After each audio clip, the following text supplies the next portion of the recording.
the ground. I do think that there's probably some capacity. I mean, Wolfspeed, I've been with some of the board members and principals of that in the last couple of weeks. They want housing available adjacent to their plant for their workers to come. So you know, that would be my suggestion. And I'll say this, that things, you know, if new people are coming to the area, it doesn't mean that they can't live in Sanford or they can't live in Pittsburgh or other places and work in the plant, right? So you know, the builders have got sort of, they're going to help you with some of the design guidelines because they've got to make their communities attractive and commensurate with what they would find in these adjacent communities. So even though you don't have a UDO, some of the things that you would like to see, and they'll talk about this more at length, they're going to address in the standards that they apply because they want to make sure that they're market competitive. And by market, they mean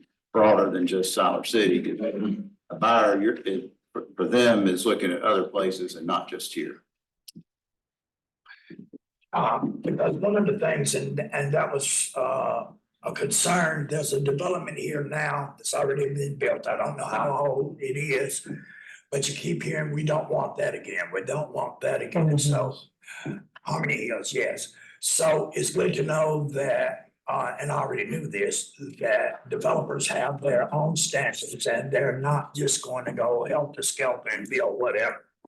So I think that takes some of the pressure off as you're amending whatever you need to make it work. So that's some good information to know and for the board to understand. And you can always ask them to do things, even if you don't have the UDO exactly implemented in place. The reason for a UDO is, and this is for Hank and the staff to be able to treat all applicants equally. Yeah. Everybody to know the rules in advance. I will say, tell us what you want us as developers, tell us what you want us to do and let us go out and do that. What hurts us is when we've already sort of put our financial model together and we're somewhere down the road and you say, well, I really want you to do X, Y, and Z. And that's a lot harder. And that's why Hank is advocating for a comprehensive UDO. But I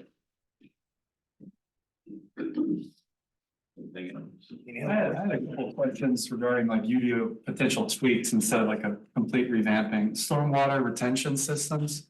Is that typically installed, like if you guys develop an entire neighborhood, you would put a stormwater retention at a low, like the lowest grade to help us with the stormwater situation? It's like it would take. Yes, I'll let them speak to that, but yeah, I mean, we need. Okay. I'll say in 1 second, the design standards we use for D.R. Horton's, the villages of Foxhaven. Any one of y'all would love to live there when it's done. I mean, the erosion control, the water, the retention, the water, the basin ponds, the layout of the streets, everything that we're putting on the ground is gonna be beautiful. The house is gonna be beautiful, the way we've mixed the product types up and the absorption. I mean, we're gonna have that a map in a minute, but the design standards we were approved under, we exceed those design standards in your ordinance says with what we've come up with and what we've put in. We're not putting anything on the ground that's not gonna sell. Okay. Work well long enough to know that. So this is already included without UDO. You can make tweaks and do different things, but the bottom line is what you see on the ground is what they're dedicated to. And right now, we got a ton of money. Get through the process, but we can start, we're working on construction. So thank you for your. That's good to hear. The minimum road width of Mayor spoke about Harmony Hill specifically, the roads being too narrow. So I talked with Mayor Pro Tem Lewis about, we need to make sure the roads are a certain width so that emergency vehicles and fire trucks can get down there. That's back, just like you see in Cary and just like you see anywhere else. So could you state your name real quickly? Yes, I'm Hugh Shaw, Lewis. Are these specific to, maybe I should sit down now unless there's anything general, or you want to get more I specific? didn't want to answer more of what Kurt's doing. General questions about the UDO that I had. Sorry, Mr. Brown. Get that. Yeah, but anything, I mean, if I can address it, but then I'll turn it over and let these guys go ahead. So, I'm sorry, Kurt. no, he has to, you were better to answer the question than me. It was more, are you gonna put these things in? So I think that was the point. He answered the point I was trying to say is that the standards they're developing in they want to put this product competitive with any of the communities in the Triangle area, because that's really what they're competing against, because they're trying to attract these customers in there.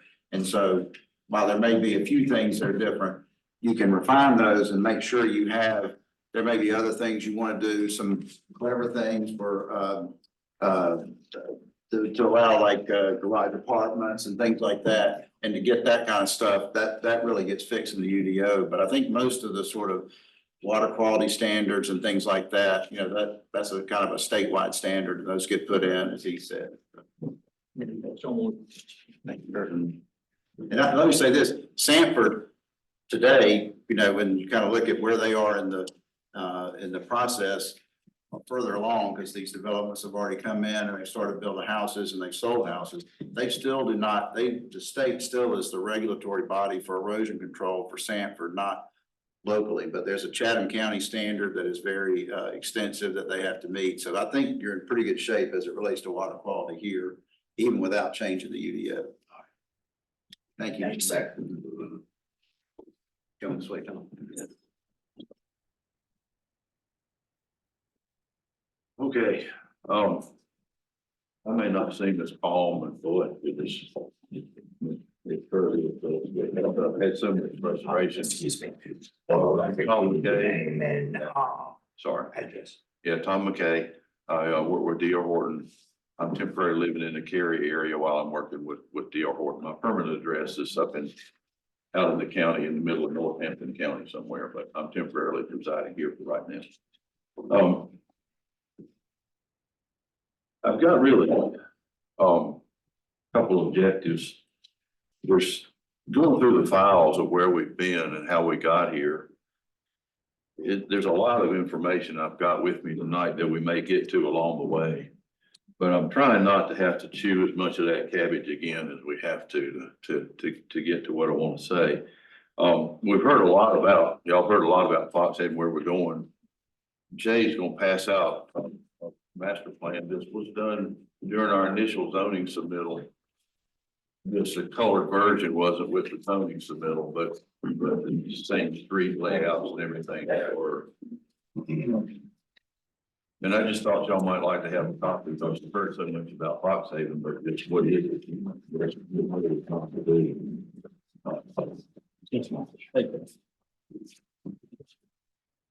Sir?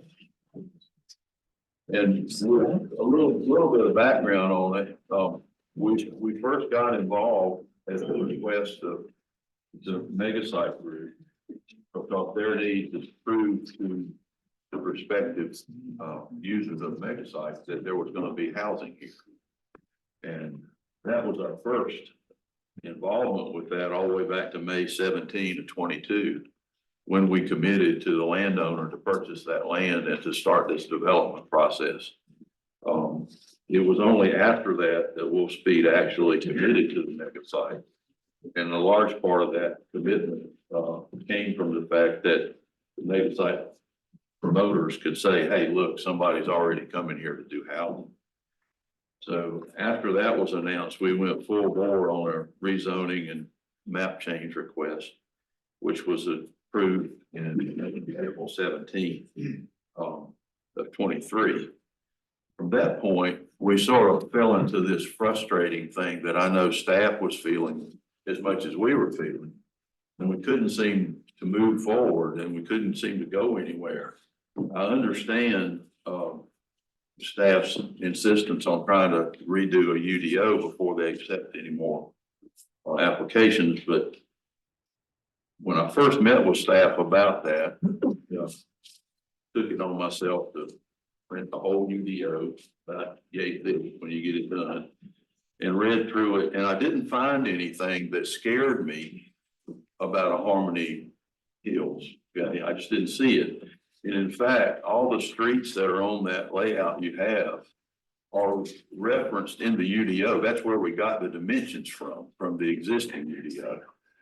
And I've been involved in UDOs before, in passing new ones for other municipalities back earlier in my career. And I know what a time consuming process that is. And I know why it's needed for Siler City.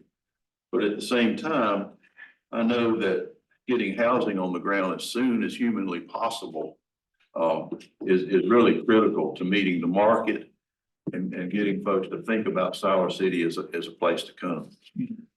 If we wait too long, Wolfspeed's gonna be open. People are already gonna make their decisions of where they're gonna buy homes, and it's not gonna be here because we're not gonna have them here. And our initial goal was to try to have houses available pretty close to the time that Wolfspeed started its major employment push.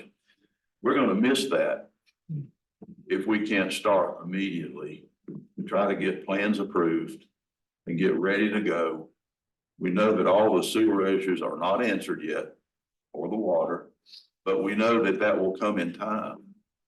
And there are many other places that I've worked, Jay's worked, and we can talk about some even specifically if we need to, where plans are approved and sitting there, subject only to sewer coming. There's one in Pittsburgh that we're looking at doing that, and I've got the documentation here if anybody needs to see it, about one that's completely approved and ready to go, but in the fine print is saved for a sewer allocation. When they solve their sewer allocation, that project's going, shovels ready to, shovel ready, as President Obama used to say. And that's kind of the position we wanted to be in. But we're not gonna get there unless we can get the go-ahead to use the current UDO, start a plan approval process, and figure out an interim sewer allocation. And by interim, I mean enough to get started with a major phase one of that project, to fund the ICE project that I don't know much about, but apparently it has some needs as well. And of course, Wolfspeed has its own sewer needs. I understand that in the long term, when this plan is finished, we will have the sewer we need available for various projects. But if we wait until then to start the planning process, the approval process, we won't have houses down here till 28. It's 4 years from now. We started this process in 22. And I have had in the last couple of weeks, some really in-depth discussions with Horton leadership. And Horton is everything that Kirk Bradley said it is, and maybe more in some cases. It is America's largest home builder, #1 in the country by a long stretch. This past year, we built our 1 millionth house. The founder of the company is dedicated to building as many houses for as many families as he can in an affordable, and I don't necessarily mean cheap, but in a way that affords the different market aspects so that everybody can make housing as affordable as everybody can, regardless of their income bracket. But he sold that $1 million house at the same price he sold his first house for. That's just how dedicated he was to trying to make a statement about how important housing is. And it was kind of a neat thing. It went to a veteran that really needed a house, and it was like $40,000, and it was a $500-some-thousand house. It was just incredible what he did. And that's the kind of spirit that's behind what we do. We are pioneers in new markets in Sanford as we did it, and we're trying to be one here. But whatever process we need to come together to work together is extremely important, because management in the upper tiers are getting really, really nervous. They're asking me some pointed questions about why can't we get a subdivision plan submitted to be looked at. We've tried that. It hasn't happened yet. Why can't we get an answer about when we can submit? I can't answer that. All I can tell you is I've got some upper level executives that are asking me, why do we want to stay there and keep doing this?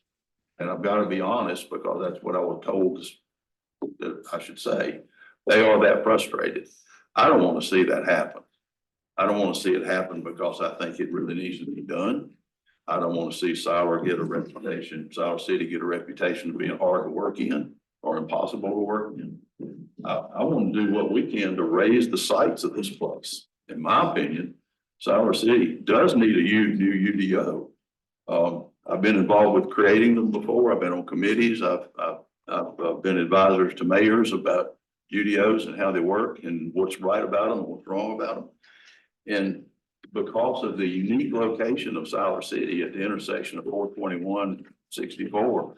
This place is like the epicenter of what Great Vision could be. So I don't discount needing a new UDO, but I really want to be able to use the one we've got and use it now. It's really important that we start that process.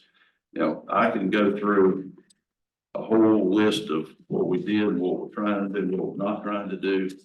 But I came up in these presentation notes on the back page with some real objectives that some of us have talked about and how to make this move forward. And I'm gonna have Jay pass out that presentation notes package in just a minute. This is one. Presentation. Presentation notes, and it's the page 2 objective to establish an approval process that I'm gonna ask for tonight. Because we really need to do it, and we really need to do it now. I would like to stop and answer any questions that you may have. On your street layout question, I do want to address that with this document, which I have a copy if everybody wants one. We kind of got to the point where you know, I saw this cartoon one time about a buzzard sitting on a power line by the side of the road. And the caption underneath it was, patience, heck, I'm gonna kill something. You know? So we kind of got to that point. And so we submitted in hopes that it would get reviewed, a full-size package of this on October 23rd that shows the street layout that we were proposing, not only for the whole project. And all we wanted to do was get a sign off on that, hey, that street network works. And with that, we can go on with the sewer design and 3-dimensional stuff, and we can go and push it. Because a lot of these approvals that was alluded to, there's the State Department of Environmental Quality. There's the State Department of Water, what is it? DEQ. Yeah, and with Corps of Engineers, we've done the wetland surveys. We know where the wetlands are. We know how to avoid them. We know how to mitigate them. The stormwater is very much a part of the design. Erosion control, clearing erosion control is highly regulated by the state. DOT is involved. And in fact, that plan in front of you in the early stages of putting together our zoning thing, at that point in time, the town process required that we get a traffic analysis done. Traffic impact analysis called TIA abbreviated in the industry. We did that. That's been included in the study behind all of this. So we've done all we can do without someone somewhere saying, go ahead. And that's kind of where we are with it. And that was submitted on October 23rd. And we got some correspondence back from staff that we hear something by January 24th, and we still haven't heard anything. We just don't know. It's hung up. So we've sort of been like that thoroughbred waiting for somebody to open the gate. We just need to be able to go. And I would also at the same time pledge our cooperation to work towards a good UDO. I've served on committees. I actually chaired part of one time to get some critical stuff straightened out in a UDO. You know, I would be more than, I told our town manager that I'd be more than happy to serve on any committee to try to help the future shape what the future UDO looks like. But I also told him I want to use the one we got now. If I felt that it was really bad, I would admit it. That's why I took 2 weeks I didn't read everything. I looked at every page. I didn't read the mobile home part because that's not what I wanted to see, but I did flip through it and understand what it means. And there are some things that need to be changed in it, but there's nothing in it that prevents us from doing this. There are some things in it we can do better than the UDO says, which we're proposing. And those could be pointed out in a planning process. But I am just, if you will look at object, you can go ahead and pass that out. Look at the second page under objective. That's what we really need to do to get this thing moving. We certainly appreciate y'all's understanding of where we are and figure out some way that we can work as a cooperative team with the town to get this thing. Under item number 4, the The rest of it is just thoughts and history and stuff that I don't know that if we can regurgitate all that you want to. But, that's kind of what we need to get moving. It's what some of us have talked about how to do in the future. Some of this was discussed in the sewer allocation meetings. And those things we need to try to get going. And I'm here for any questions that you might have about the development, about the process, about the company, about the history. Fire away, I'll do my best to answer. I have a couple of questions out of curiosity. What's the typical size of your house as far as square feet? They vary a lot because of two, and that's not my area of expertise, so don't hold to this, but they vary from 2-bedroom townhomes, which are in the 1,500 square feet thing, all the way up to we do build high-end houses as well and about everything in between. So We do concentrate on trying to maximize the number of bedrooms. Some of our houses will have 4 for the square footage of the house that other houses might only have 3 and 5 in some cases where a house would only have 4 bedrooms. So it's that, and all the single families have garages, you know, they're not without the garage. The setbacks in the UDO and also on that plan allow for plenty of setback for getting the car off into a driveway as well as into the garage. So that's covered. But 3,200 square feet, house will be out there. 1,500 square foot, something will be out there. We've targeted 4 different price range markets, which the marketing people know exactly what they are. I think of them as 4 housing types, okay? Like a townhome, a starter home, a move-up home, and then maybe not really a state, but a higher end. And we can do all 4 of those in this development and attract more people because we're doing that. that's good to hear because we have a lot of young people now that still live at home that will be looking to purchase homes. And so if you're talking about, you're going to have some starter homes and it's more affordable, I would think. Someone like that. The market in North Carolina anyway, has driven the starter home almost to the townhome. Yeah. But that's still a good start. Right. It's still a home ownership, it still builds equity and stuff. That's another lecture I have about rental houses. I think people owning the home is the best thing for America because it builds generational equity in that home. You're renting all your life, but it builds them. So I'm very much a home ownership promoter, and that's where I use my political involvement is trying to promote housing for them. Is there going to be an HOA? Yes, there will be a fee? HOA. There will be a HOA. There will be a master HOA for the whole community, and then there will be a different HOA for the townhome section. There is a future site for apartments. That's that large red blob on one side. That'll be an independent standalone, but it will also be a working project. It's not just going to be sold off. To Commissioner Bray's point about the young people, do y'all do any financing or?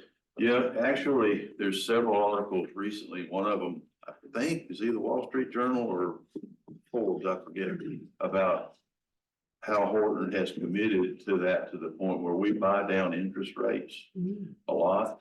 We were at 4.9, I believe, that we bought it down to. It's really generating a lot of our sales. We have our own mortgage department. So, and not only do you just say, do you qualify, do you don't qualify, we have people who help with the people to get them qualified. Right. So you will have those type of people. on the All that PPP. will be brought to bear on what we're trying to accomplish.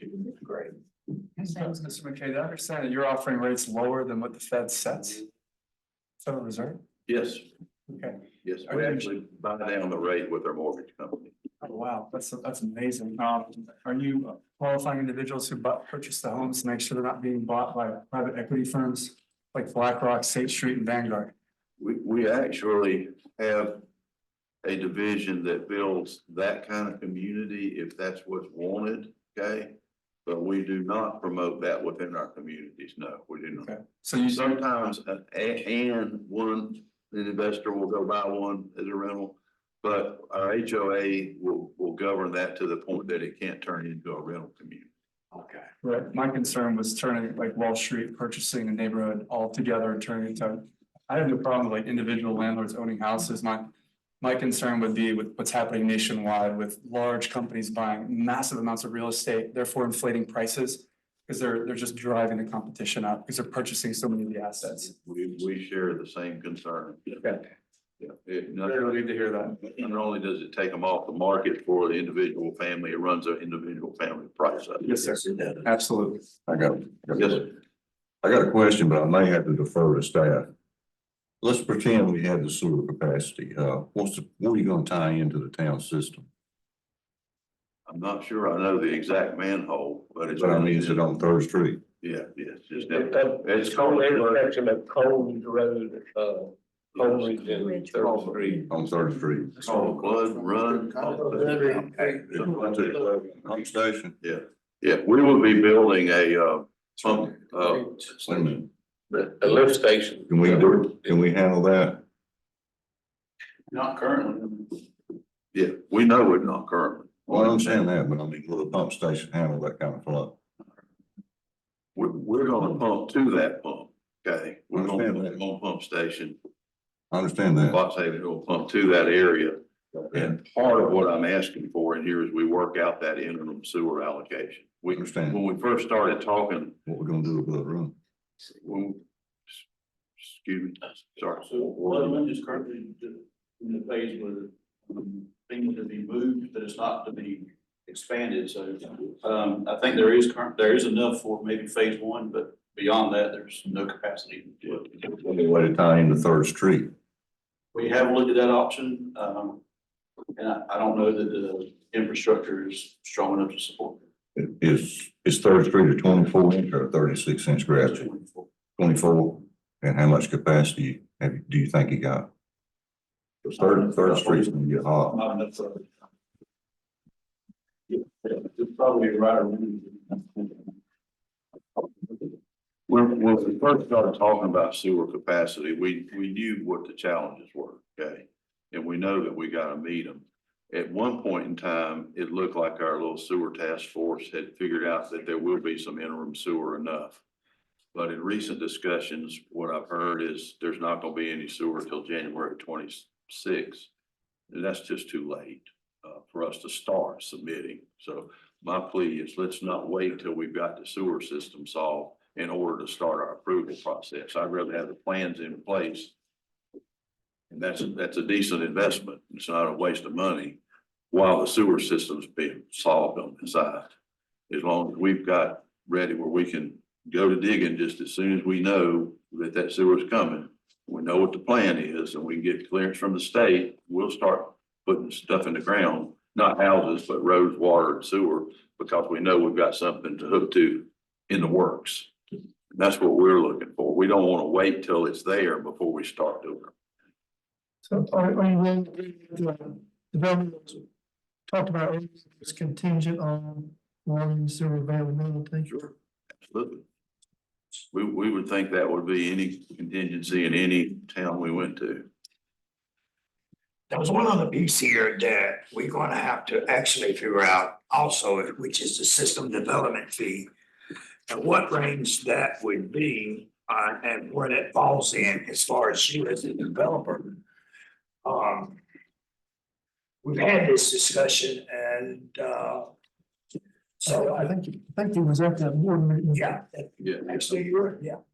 So that's another piece to this puzzle, is to figure that one out, and I don't think that's a hard piece, but it's, I just wanted to reiterate that that's gonna be a part of it also. Yes, you have a very talented firm working on it for you. I heard his presentation. I understand that there's some things about it I'd like to get behind, just to know what it's saying exactly, but yes, that's something that's pretty decent everywhere, and every time a house hooks up, it's paying that fee, which is helping the town and moving things forward. The sooner you can collect those fees, the sooner the town's gonna be better off. I hate to keep putting that opportunity off. The fee that he mentioned is relatively high compared to what we experience in most places. It's not so high that it will run us away, but it's close to it. Because there's some areas we won't go into simply because of how high that fee is. And I understand you have some flexibility in how you set that within the confines of the state law that governs how you do it. We would just want to move that process along as soon as we can, so we know what we're doing. I have a question, appropriate person, because this is staff or Mr. McKelvey, but, you know, we heard the presentations on system development family. We take your advisement, it's gonna come back on the agenda. Would that have to be approved and in place before your submittal process begins in order for it to be applicable to your development? Not before our submittal process begins, not before plan approval begins, but it needs to be in place before I go looking for a building permit. So handshaking is a little different, so you think, My opinion. maybe, can we maybe get some resolution You on can that? actually do it either way. You can, some places have that service fee paid up during before it's approved, before the submittal is approved. And some of it have it building permits, which, and I think you have the flexibility to do it however you want. Either way. I'd say, I know it's just make sure people are aware, we have Kim Pickard's on Zoom, Town Clerk Jennifer Baptiste is also on Zoom and is available, so I would defer to her to answer that question because she'd be the one. Jennifer Baptiste, because she'd be the one doing that review. She can be allowed to speak. Can she pipe up? Where is she? Yeah, I'm here. Can you hear me? Hello? Hello?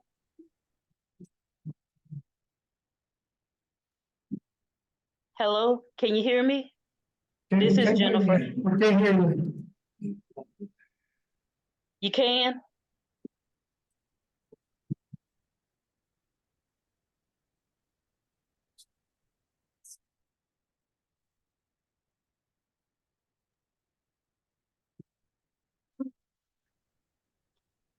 Hello, I'm trying to, hello, can you hear me?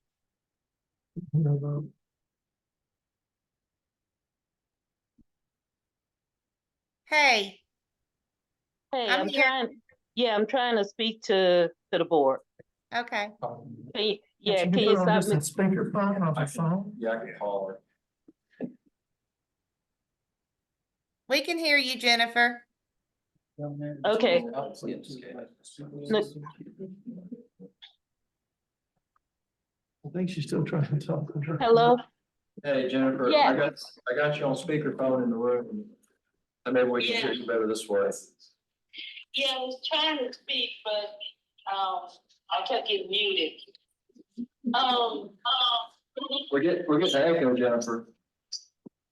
Okay. I got it muted, hold on. My dog, it's not even, you know, you're in on the computer. Yeah, let's remember waiting for trying to. Get out of the Zoom, man. She have to get on Zoom. Can you mute your Zoom call, Jennifer? Yes, it is. Yes. Hold on, let me move out. Okay, is that better? That's better. Okay, in terms of the system development fees and all the other fees, we have a lot of other, with staff, we have a lot of other concerns, dealing with the whole application submittal process.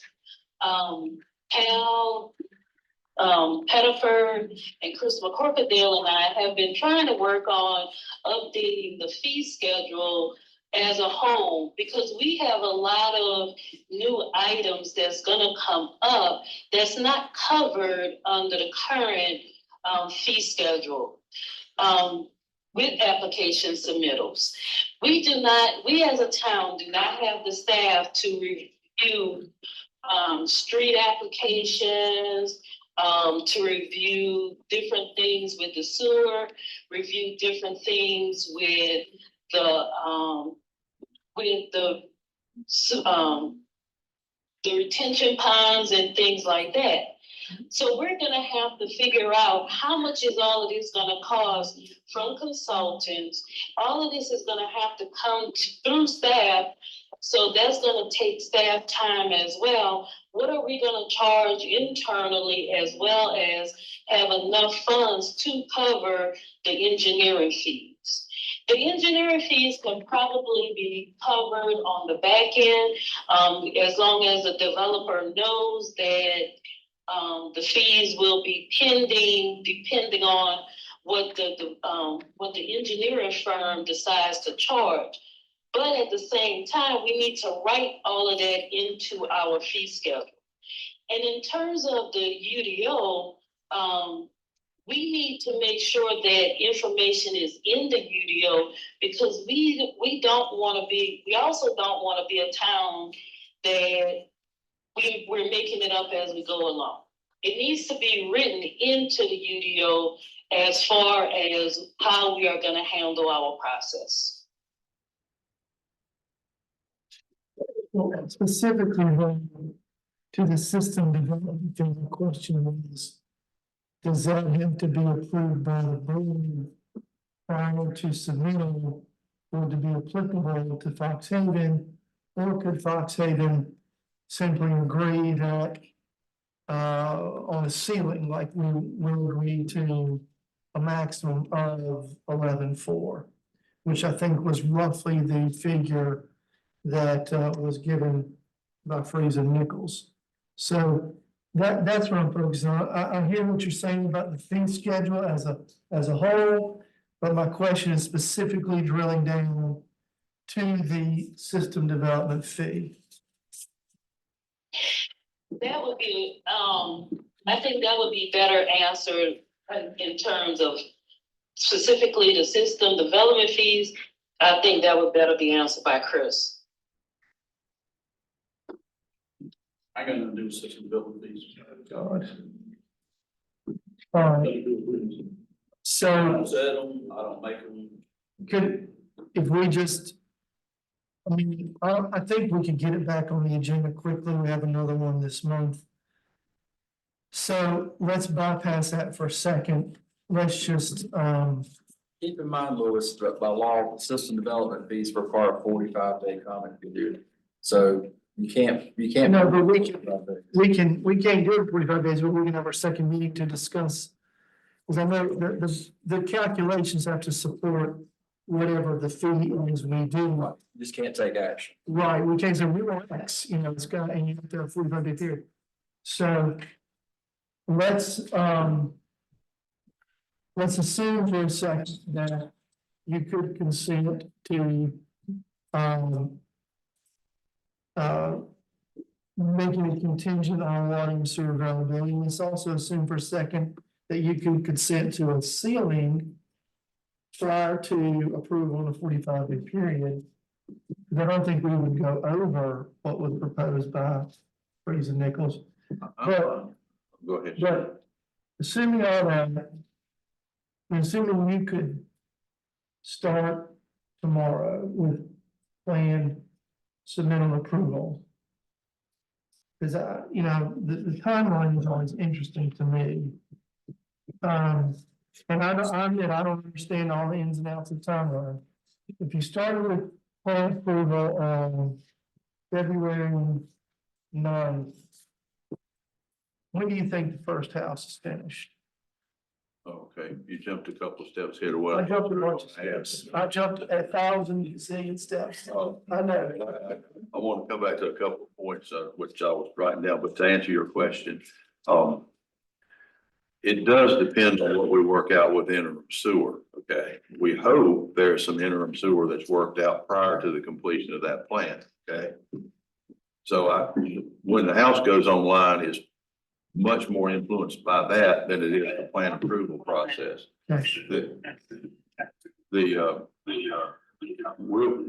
Our engineer is committed to have all the engineering done, all the design done based on what we've done already. And so that it's sufficient to go to the state approvals, all the different agencies, Corps of Engineers by April 30th.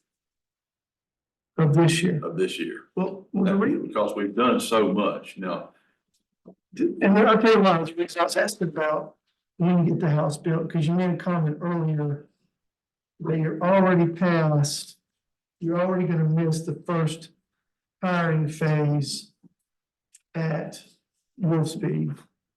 So I'm assuming you're gonna miss the first hiring phase at Toyota as well. Maybe not, the non-cure plant. But, so, that's where my curiosity is on that time frame. And how much are we gonna miss it by? What's the collateral effect of that? okay, You know, that's why I was asking about your total It's size. 18 to 24 months.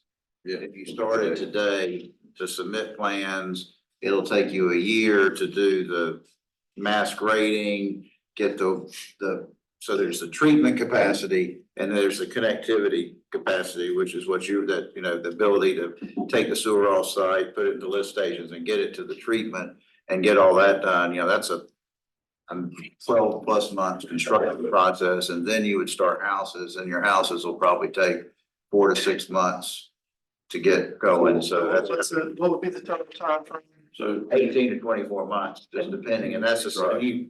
these processes can work in parallel so that, you're figuring out, do you have the capacity and everything, and there's certain risks that they may take and certain they won't until they have these answers, so that would just add time, but that, When's the first hiring phase of Wolfspeed supposed to be? they're hiring now. HR manager speaking in Pittsburgh tonight, and I think they've started their hiring process. So you our goal was to, in 18 months, be able to start putting foundations on the ground. need to start ASAP. If I started today. Now, that's rushing it up a little bit, us doing a grading plan early in the process. You can do early grading with the right approvals. We get some of that out of the way early. That would help, but we were shooting 18 months to start a house, which we started today. I have a question for staff, actually in particular, Hank. Yes, sir. The middle was October 23, and here it is February 24. What was going on at that time? I'd rather Jennifer speak to that, because I don't believe she shared that view on those dates. Well, here it is. We got a copy of it right here where it was submitted. With the transmittal to the town, we had no response.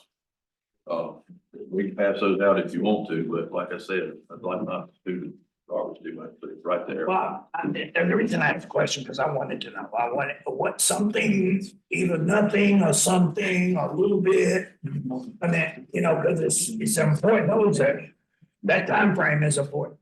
Yeah, give me two. Well, I think staff's got several things they'd like to address all at one time. I was just gonna try and let Mr. McKay finish. Here's that.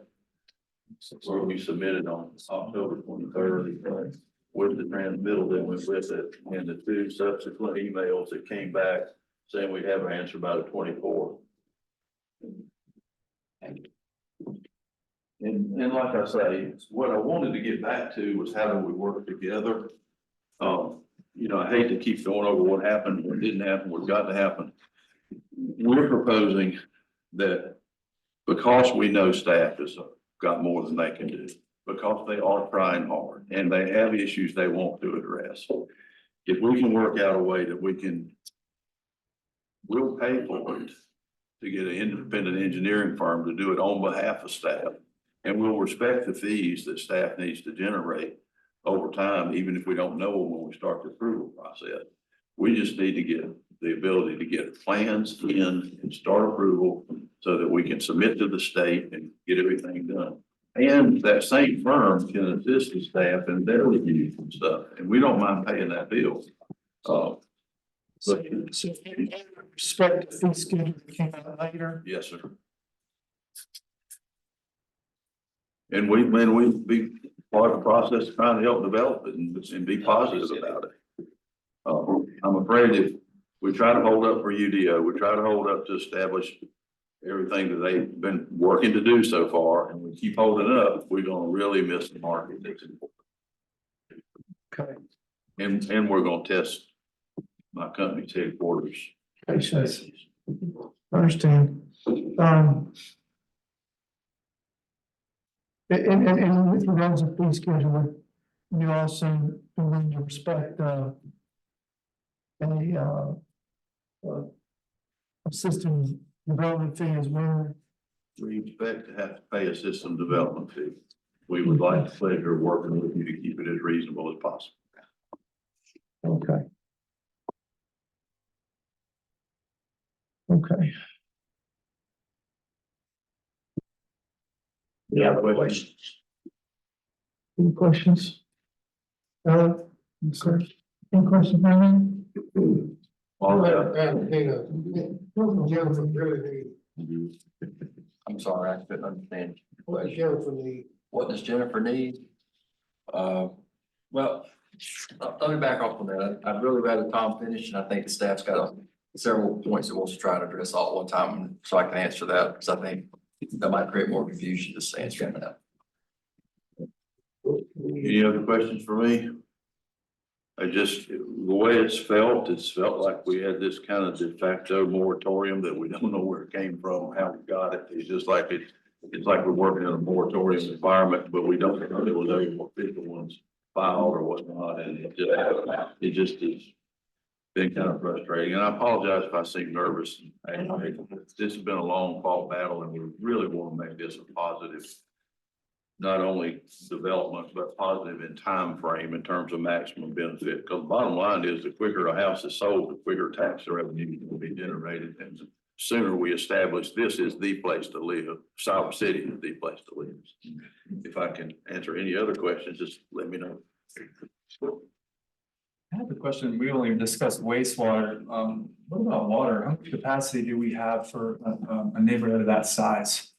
For the water in the reservoir system we currently have? So water, you're quickly running out of that also. The board did give us permission to look at, getting engineers to come out and do, a study to see what it'd take to upgrade that. I do have that on my desk. I hadn't sent it out because it's $425,000 money we don't have to pay the engineer to do the study. So, and to your wastewater question, we're in a moratorium, we have an SOC, Fox Haven was never included in the SOC, and I think we keep forgetting that. It was never included in it. So there is no wastewater for Fox Haven, and so the moratorium is lifted.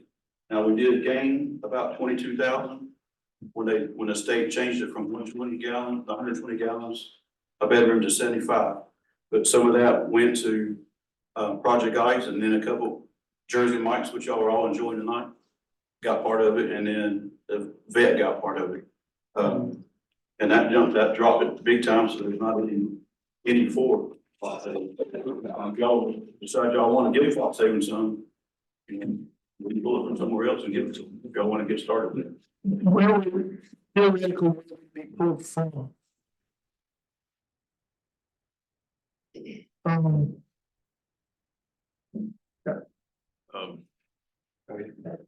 might, one thing that's been a little bit of a confusion is over that sewer allocation. I'm not disputing what Chris has said. I am telling you, I don't understand it, okay?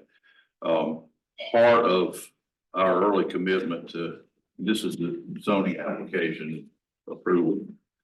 Part of our early commitment was to try to get, to help Wolfspeed get here. And then the zoning conditions. And I'm just asking for clarification on this. I'm not saying that this is right or wrong. But in our zoning conditions, it was approved that, I'm trying to read it right here.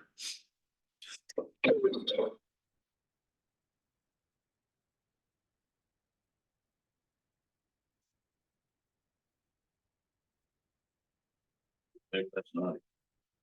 It's in here and I'm nervously trying to find, I should have highlighted it.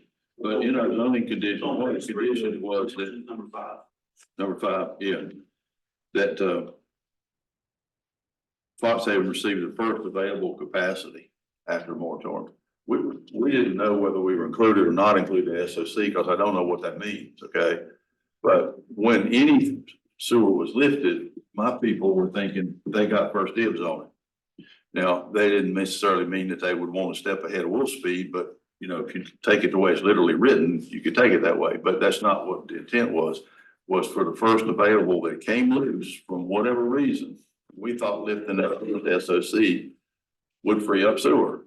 And because we thought this statement anyway. I can read it. It says, become available to Siler City upon the lifting of the sewer. Number 5.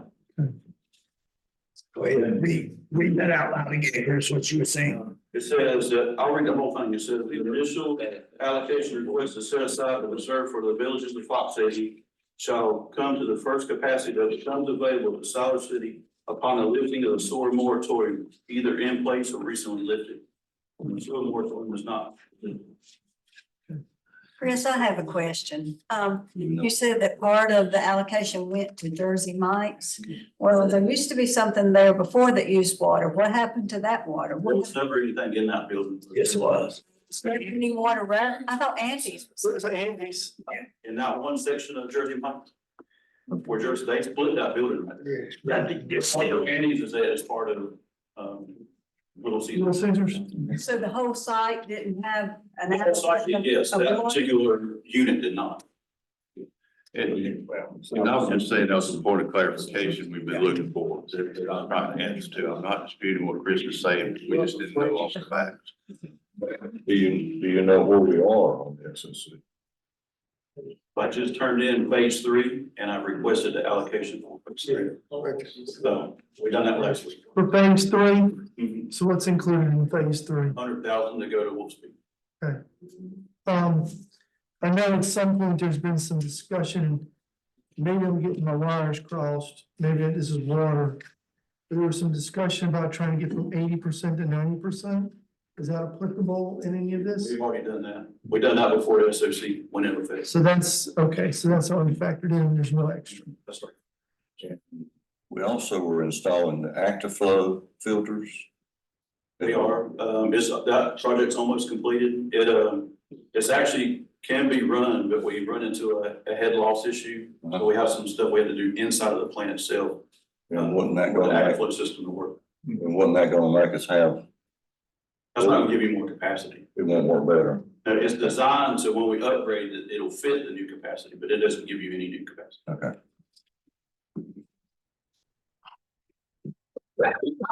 If there's no other questions, I'm going to call for staff to make theirs so we can keep moving forward. Thank you, Mayor. I want to thank Kurt Bradley and Tim for being here. You know, we're a company of friends here tonight and bringing great partners to the town of Siler City. And I'm glad we're all here because this is a complicated and big issue. And it's one of those things you got to get everybody in the room at the same time to talk things out. And that's what we're trying to do here tonight. I'm gonna try and speak on some things, and Jack Meadows is prepared to have a conversation. Chris McCorkadale, our utilities director, is here, as well as Jennifer Baptiste is available on Zoom as our planning director. Just a little background on that, can we'll talk on UDO, but these issues about Fox Haven and UDO they're intertwined, but yet also separate issues. And I'll try and explain what I mean by that. The town has made, the staff has felt it was important to hold up accepting applications for approval for Fox Haven and other developments. Because there's a statute out there that says that once we accept those applications, they're essentially grandfathered in under the old UDO, regardless of whenever they choose to build. So the concern would be, we wanted to have the board to have the opportunity to decide if it wanted to proceed with doing a new UDO before that decision was made for you by accepting the applications. That was one consideration.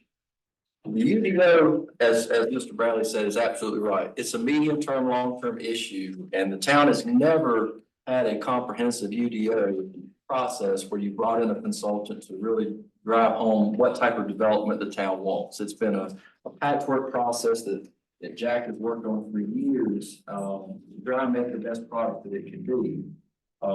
But with significant development in housing and businesses that we know we're gonna have in the next few years. It's an inadequate product that I believe and staff believes needs to be addressed with a new document. Where I think there's a divergence in the conversation is, we know as a product of the SOC as a background is a four-phase process that is a contract we're under with Department of Environmental Quality that's allowing us to have limited amounts of sewer granted to us for the completion of each phase of this while we're in on a perpetual sewer moratorium that's indefinite until we show compliance. We reached the point where we're starting the phase 4 process, and the main part of phase 4 is to build the wastewater treatment plant upgrade and show significant compliance. That's what's left. With the SOC meeting all of the requirements of the SOC only grants the town 325,000 gallons of sewer, not the 2 million from the full upgrade.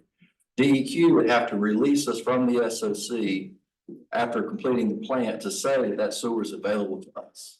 So when Chris McCorkindale says that Fox Haven wasn't planned for, that's because almost all of that allocation was required to go to Wolfspeed as part of our economic development agreement that we made with them over a year ago. So our hands were kind of tied on that. We also know that there is a timeline of construction for the wastewater treatment plant expansion. And we're very close to being able to bid that document out, but start receiving bids and start the construction. But we know that's going to be a lengthy process. It's hard to get bidders on projects now, and that could be up to a couple-year process of construction. The thought process of staff was that the UDO could be broken up into phases during that timeline of sewer needing to be upgraded, so that the primary phase 1 could be adjusted to subdivisions. So projects like Fox Haven weren't completely held up for sewer to be allocated, that it can be broken up that way. And as determinations are made, they can be adopted by the Board of Commissioners instead of waiting for a full 2-year UDO process. It can be done in sections. The contention of staff would be, if the UDO can move along, we know we're stuck with the sewer limitation. If the UDO can be advanced and moved along, the question of staff is, why can't we get the construction and the quality with the UDO that staff and I think the board would like to see during that period of time where we know we don't have sewer to grant? That's ultimately where we fall in. I turn to Jack at that point. So he talked to me about this discussion that we're planning on having, and he wanted to give the board and the community my snapshot of my experience and my history of the UDO. So I'm gonna do that really quick if I may.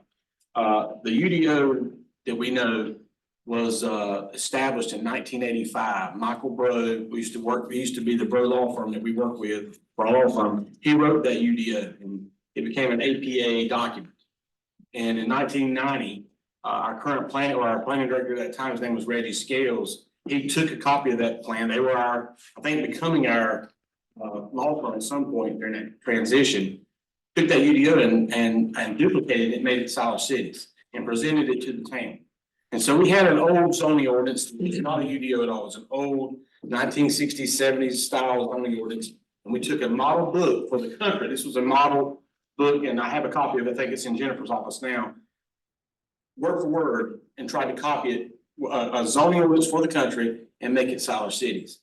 And so that was what was adopted. There were some challenges in that adoption. I've read some of the minutes back then, and there were some things that changed. I think they spent more time on that amendment of the new UDO in the sign section than they did anything. And so I'm gonna bring that back here in a second. So I get here in 2002 and inherit that ordinance. And I was asked to administer and enforce the ordinance. And I would say for about a decade, everybody in town hated Jack Meadows. As I enforced an ordinance that was adopted for the country, it was enforced in Siler City. And I made it through it somehow. And people have said that many times. So I'll pause there for a second to think about what happened in the next period between then and now. Brian was hired as town manager. New manager, we had the same kind of manager for a long time. Mayor Grimes became mayor of Siler City, and Brian and the mayor got together and figured out we need to do something. And the mayor established a UDO review committee, and that started the work for revising the UDO. And from that point till 2021 or 2022, I felt like my face in town wasn't as ugly as it was. Because I did a quick look, and I'm trying to in here, the code has been changed 100 times since 1993. From 93 to 2002, my best guess was it was about 10 times it was changed. From the time I got here to 2002-ish, I changed it. Had 90 amendments that came from the board at different meetings. It's 90 meetings of amendments. And constantly what we were doing from, especially from 2015 on, was trying to make it an ordinance for pro-development, lower the cost of development. We're trying to encourage development. There was no development happening in Siler City. Talk about subdivisions, Harmony Hills was approved before I even got here. The largest subdivision I've reviewed in my time here, I think, is 20 or 30 lots, Larkington maybe, not Harmony Hills, but Westmont subdivision, which is Habitat. Those are probably the largest subdivisions I approved. So continuing on that drive, we took what the UDO review committee did really hard. They got us started. They kind of cranked the wheel to get us going. And I took from there, because that committee stopped. And what I started doing on a regular basis is when I got an issue from somebody, I brought it to the planning board. Curtis and others remember this. We would talk about it on a monthly basis. I got this issue, what do you think? And the planning board would say, let's make a change. And I would go to work and work on it. And so that's where you got all those amendments that happen continuously. So I felt a pendulum shift. There was a strong ordinance, model ordinance for the country that we're working on, and now we're trying to make it so that we can encourage growth, because we couldn't get folks to come to Siler City. And I'm thankful that we've got folks that want to be here today. This is great, because we couldn't get that back then. So 160D, I just want to give an example of one of those review periods that happened during. Explain what 160 is. I think folks know what 160 is for the most part. It was a state law that the general statutes was changed to combine all of our zoning statutes and make quite a bit of changes. So we had to change our ordinance. And so I administered that. A lot of towns hired consultants to come and do that. And I took it on my back. It was during COVID.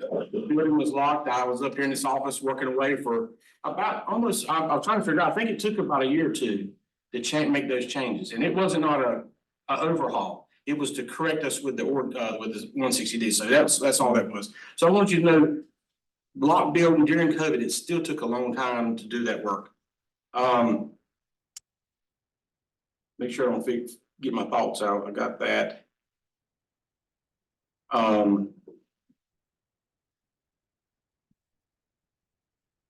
There was two things mentioned earlier that I wanted to mention about the ordinance itself. Just for example, about pro-growth, cost savings, and best practices. Don't get me wrong, we didn't just open the door up and say we we're going to do any kind of changes. We did try to follow best practices we found in other places. We mentioned road widths. So road widths were, well, a lot of people thought that they were too wide. The requirement was too wide. If it's too wide, that means the developer's got to come in, he's got to spend that much more money on asphalt and so forth. Well, there's a thought out there, you reduce your widths, save the good developer money. And number two, you must slow down traffic. So that was the best practice. So there is some accommodations for that. Now, I want to bring us up to today. So I just want to give you that snapshot. Stormwater, somebody mentioned about stormwater. We don't have much of a stormwater ordinance. We have the minimum standards in our ordinance. What we did happen is two things. We built this Charles Turner Reservoir, and the state made us do some stormwater regulations. They made us put in buffers. They made us make folks put in pre-development standards, stormwater standards to meet pre-development practice or pre-development flows. So there were some little things that have been done, but we were made to do it. And then in 2012-13, the state passed the law to make us do stormwater permits. Because we're in Chatham County, we're a tip county, we require storm. So there are some things that we were required to do, And but we didn't go beyond that. We don't have anything else. So it's a minimum standard ordinance. And now I'll stop at this. This is where we are today. Jack, could I stop you? Logan County has some of the highest stormwater standards in the state. So I don't know that you're gonna make them much harder, but I think you should know that it's a very high standard. So I'll bring the last piece of that is, the TRC today is, I'm not a part of it. You mentioned it a while ago, somebody did. You've got Jennifer, Cal, Frias, fire departments, and I'm listening to them. And they do believe that our standards are not to that, they think they should be more. And so that's what I'm gonna end on, is that, we carried for a long time lowering our requirements to open some doors. And there's a feeling, I think, today that our standards aren't to what maybe others are. And when you say TRC, was that a state? Technical Review Committee. And so you're talking about the road list there? When you're talking about the fire department and other folks? Some of that, that's that kind of build on that one. That was the one I was thinking of. Well, encompasses that TRC. What does the TRC look at? Yeah, so when a development plan comes in, like we're talking about Fox, that's a construction set of plans that goes out to our review team, and that includes all of our partners, engineers, staff. They look at it and make sure the project or the proposal meets our ordinance. That's their responsibility. And if it doesn't, they provide comments. You extend the process of that review process, and once it's complete, you issue a permit and you move forward. We've been doing that for years, but I'm just saying we've got a new team now, and that's kind of what I'm hearing from those folks. Kirk, I'd like to talk specifically about what Kirk said. I just wanted to pause on that, but the Chatham County as a whole has got different jurisdictions, but our standards are missing some things, and we'll see. If you look at our stormwater flood policy that was adopted a couple of weeks ago, there's some things in there that was pointed out to help us strengthen our stormwater program. And that's where I got it. That's what I meant by that, Kirk. I didn't mean that broadly as much as it may have seemed. There are some specific things that were put in a plan that we spent $210,000 on to help us with flooding at Park Shopping Center. In there are some recommendations to strengthen our stormwater regulation. I'd be glad to answer any questions. Now, sorry about that, but it's fun going down memory lane, and I was ready to leave a few times through that time. I stayed here. As the county is updating, why haven't we been following suit? I mean, as far the county itself, all of them have been doing these things and following this process. And I'm actually, because Jack has been more involved in it than anyone else. And so why would any of the standards be still weaker when you know that something out there is much stronger? Because you start this conversation off, I believe, with the fact that we were trying to attract. We were trying to make sure that people come in. And it looks like now we're kind of trying to keep people out. Because I think numerous times tonight that all right, Lee County, Sanford, for example, they didn't have it. So where's their standards coming from? And I know it's totally different. But what I'm saying is, and what I'm trying to figure out is, where are we? Exactly. Yeah. Well, I think before I left the planning office, I thought about that. Was another thought I had was I could have done more, but I didn't have the capacity to do what I could do. And that there's a pile of stuff that I left that I didn't get to finish because there's just not enough time to do all the work that it was related in that position. So as much as I did do, there's still more to be done.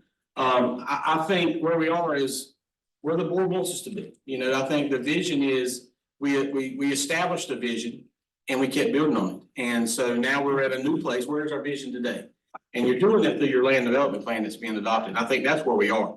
Once that's adopted, we should be able to know exactly what kind of ordinance we want moving forward. That's my opinion. Does that answer your question, Mayor? Mayor, I think one of our challenges is Siler City's kind of swung the pendulum from one extreme to the other in a very short period of time. The towns, and correct me if I'm wrong, Jack, we've gone through a deep recession where there was no development and no growth in Siler City. And the town tried to find ways to be creative, to find ways to want people to want to develop in Siler City. And then all of a sudden, we get a $5 billion semiconductor plant want to come to Siler City. And everybody wants to be a part of Siler City. Businesses and residential development want to all come here. And that requires a different approach because now there's demand for Siler City. Even though it's not out there today with houses being built, there's a need for a higher standard because we're embarking on something that we've never gone through before. And we want to make sure that before we start that process of building, that we know what we're getting into and that we don't make mistakes that we can't go back and fix later. And I think our goal here tonight is to make sure that everybody at the table is informed as to what we're doing and what's coming based on the decisions we make here. And staff just wants to make sure that, you know, that's understood by all parties. Mayor, I think someone used the word tandem tonight. And I think that what DR Ford was asking for is permission to, you know, start their process. But with our agreement with Sanford and what Hank's working on with the merger, the water sewer landscape is gonna look really, really different in a year. It won't be done in a year, but we'll have a path to solve all these problems. So I know Chris is concerned about the SOC. I would put, DR Horton is willing to risk starting this thing, putting the water and sewer aside. They want to start the process and they're willing to sign something to say, we can't do anything until we get it. A year from now, I promise you things are gonna look way different. Mount Air's gonna have their plant, you know, process, and the SOC will probably be gone. We're working on getting some money to fix the I&I, which could give us a surprise of 500,000 gallons per day. Chris, correct me if I'm wrong, but I got that from McGill and Associates. So the I&I is sort of the low hanging fruit if we can get the money to fix that all of a sudden. And Wolfspeed is frantic about this water and sewer, and we're working with them and telling them that, you know, Hank's working with Sanford. So the solution is there. What we're talking about is a timeline tonight. And if we do the tandem and, you know, get Jennifer and Hank and Jack working on the UDO while DR Horton can start their process, it's a great compromise. Well, I just want to speak of broad brushes generally. So generally, I think it just comes down to trust. I hear what you're saying, Hank, and you're trying to protect the town, and I appreciate that. But I also hear what they're saying. And they're indicating that they will, and I know that once you're grandfathered, there's a risk that the developer could come back and say, well, no, I'm grandfathered. But they just appear to be moving forward in such good faith, indicating on the record, they'll consent to stormwater. They'll consent to new UDO, which I'm assuming would be a new fee. I think that was even specifically stated. They would consent and work with the new fee schedules coming up. So I think it just comes down to trust. But at the end of the day, you know, this is the biggest developer in the nation. And we can't afford the impact on our reputation if they leave housing, and we have some people here in the housing market. I mean, just about everybody here is in housing in one way or another tonight. The positive impact of building houses on so many livelihoods just cannot be understated. So I think we've just got to find a way to work together and move forward. That's my 2 cents. I'm just one voice, but that's my 2 cents. I have a question. I agree. What kind of precedent would this set for other developers if we were to allow this to move forward. But let me throw something else out there. Other developers and precedents, we do have a few in the hopper, Yeah. which this could be, you know, they can say, we did it for them and you did it for us, so we need to be right on it. But have we considered just putting a line in the sand and saying, okay, for these ones that were already approved, this is an applicable now, but we're not taking any more until we get the UDO done. I don't know if moratorium is the right word, but I remember, I think Jack and Chris were involved in this a few years back. We had a situation come up where one of those gaming establishments came to town. And we put a more, and Butch, you remember this, I think y'all were recommending that as a planning board. We put a moratorium on it till we could look at that. We, you know, that was a little different issue. We worked with the district attorney on that. But we successfully got a handle on that when it looked like it was gonna get away from us. So, like I said, I don't know if moratorium is the right word, but maybe just a stop point. We say, okay, we got things in the hopper. And there can be distinctions made because this developer is agreeing to broad-based consents. The next, and you know, of course, we'll have to put something in writing. We all know that. Nothing lawyers in the room to know that, but the next developer might say, no, we don't want to do that. So those factual distinctions could be made where we can separate the case by case. But you do bring up a valid point that there are others who could argue it's applicable to us. I guess, Travis, I don't think DR Horton's asking for, you know, any special consideration. I think this is a merit based, and I know there's an outfit out of Greensboro that had some plans to do something near 421. If they want to do it, you know, the key is the water and sewer. If DR Horton's willing to move forward without water and sewer, that's fine. If somebody else does it, you know, with us. But I think it's a great question, and we're not, you know, absolutely not asking for preference agreement. This is you know, open whatever's on the books. Yeah. If it helps any, and my consultant's got something to say in just a second, but if it helps anything, our street layout in there meets or exceeds what's in your UDO.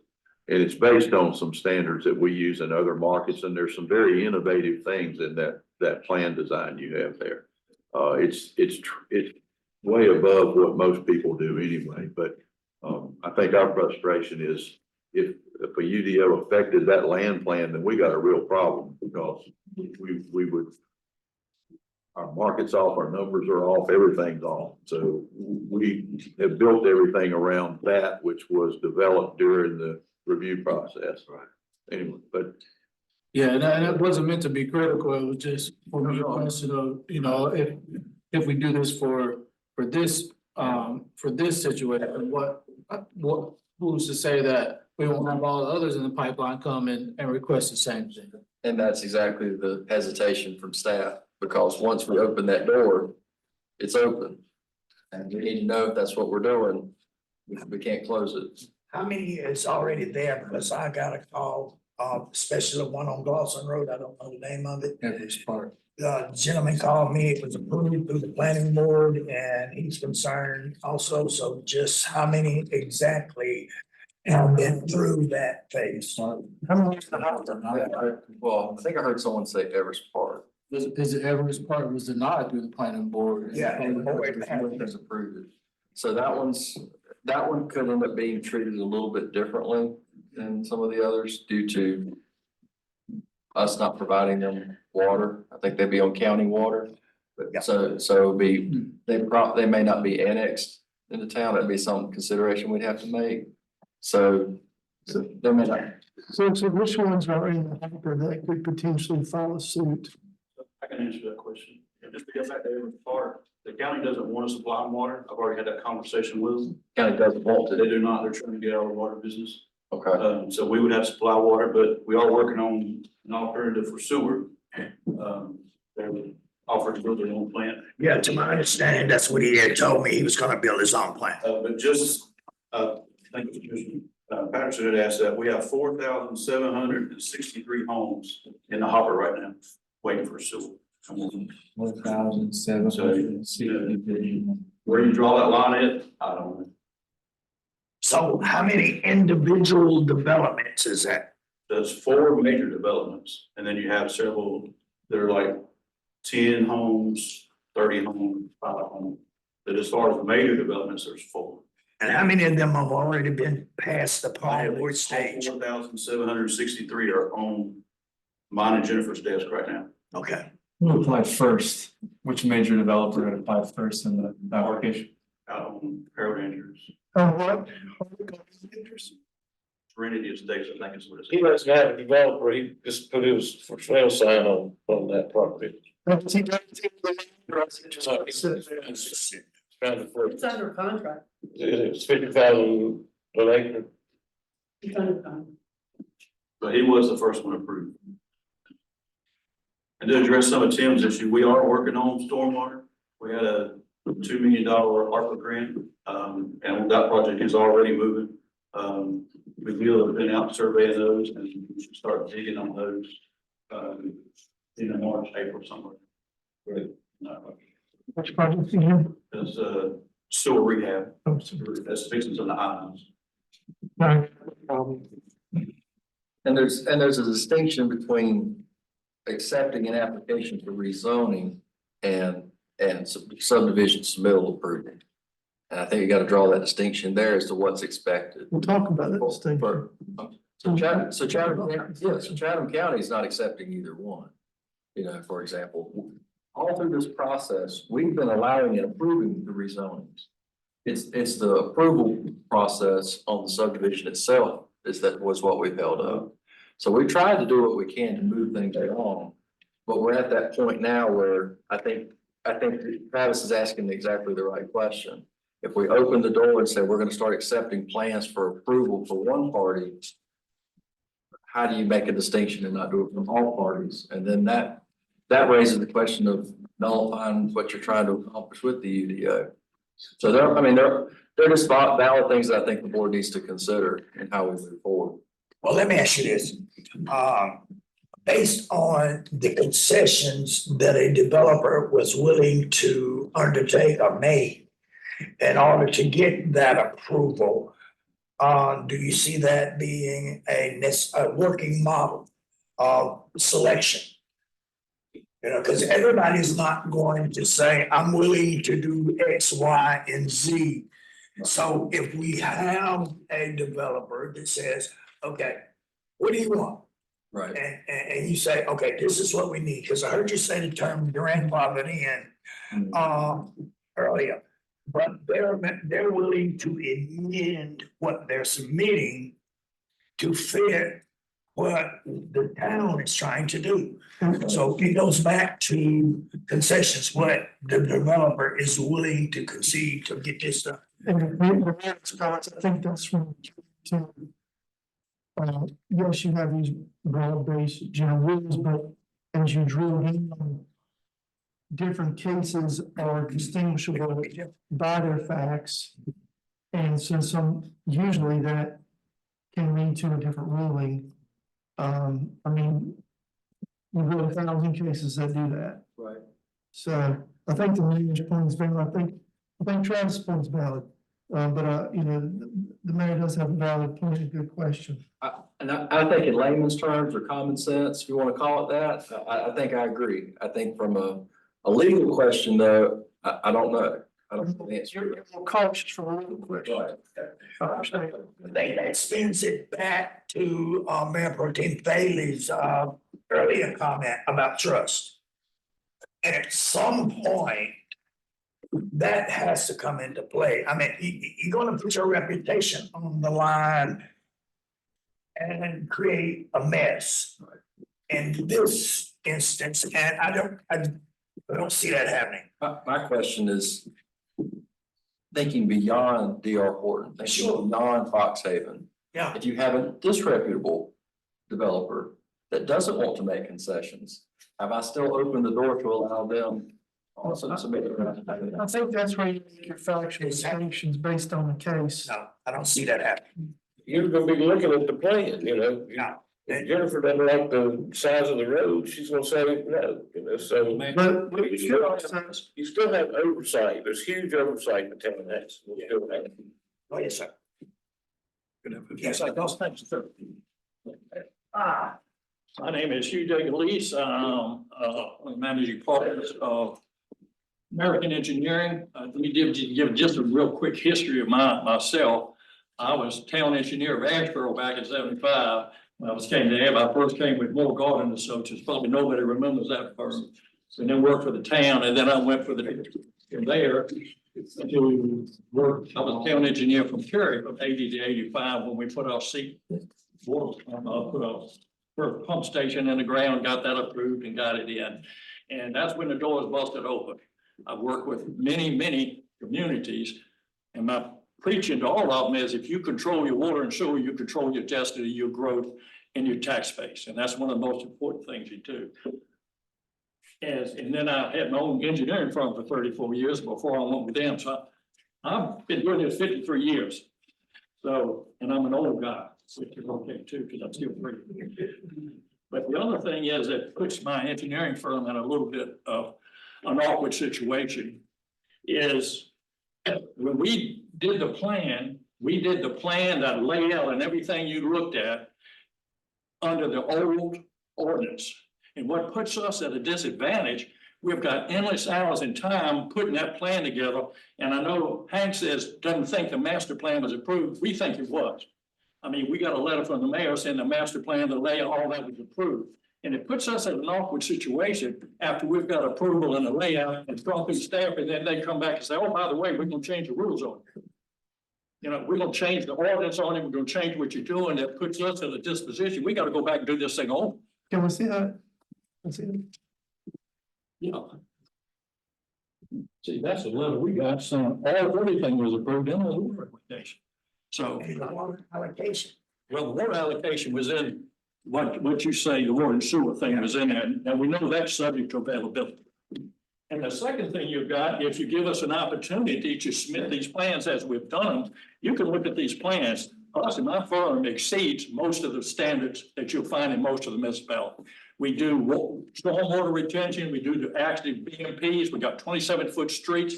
And the safety valve you have is when you send this to Freeze and Knuckles, if they see anything in there that they think is not a standard of operation from a professional engineer, they're gonna bring it up to us. And we're open, if they see something that doesn't meet the standards of a subdivision and what anybody does, we'll sit down and work it out with them to get it to the stage where we're going. We've got an opportunity here, and what I remember is watching the governor announce warp speed coming. And D.R. Horton standing right beside them, that decision was made on them being able to supply the housing for these people coming in, and they're 100% committed to this. So we're at a luck point here that we think we're committed, we think we're doing it, and you're gonna find a better layout and standards anywhere. And to come back and ask us to, oh, well, let's wait till we redo our standards, that's unfair to us. And I'll be glad to answer any questions. Thank you. Thank you. I've got copies of any of that, if anybody wants that for the meeting, I didn't want board to pass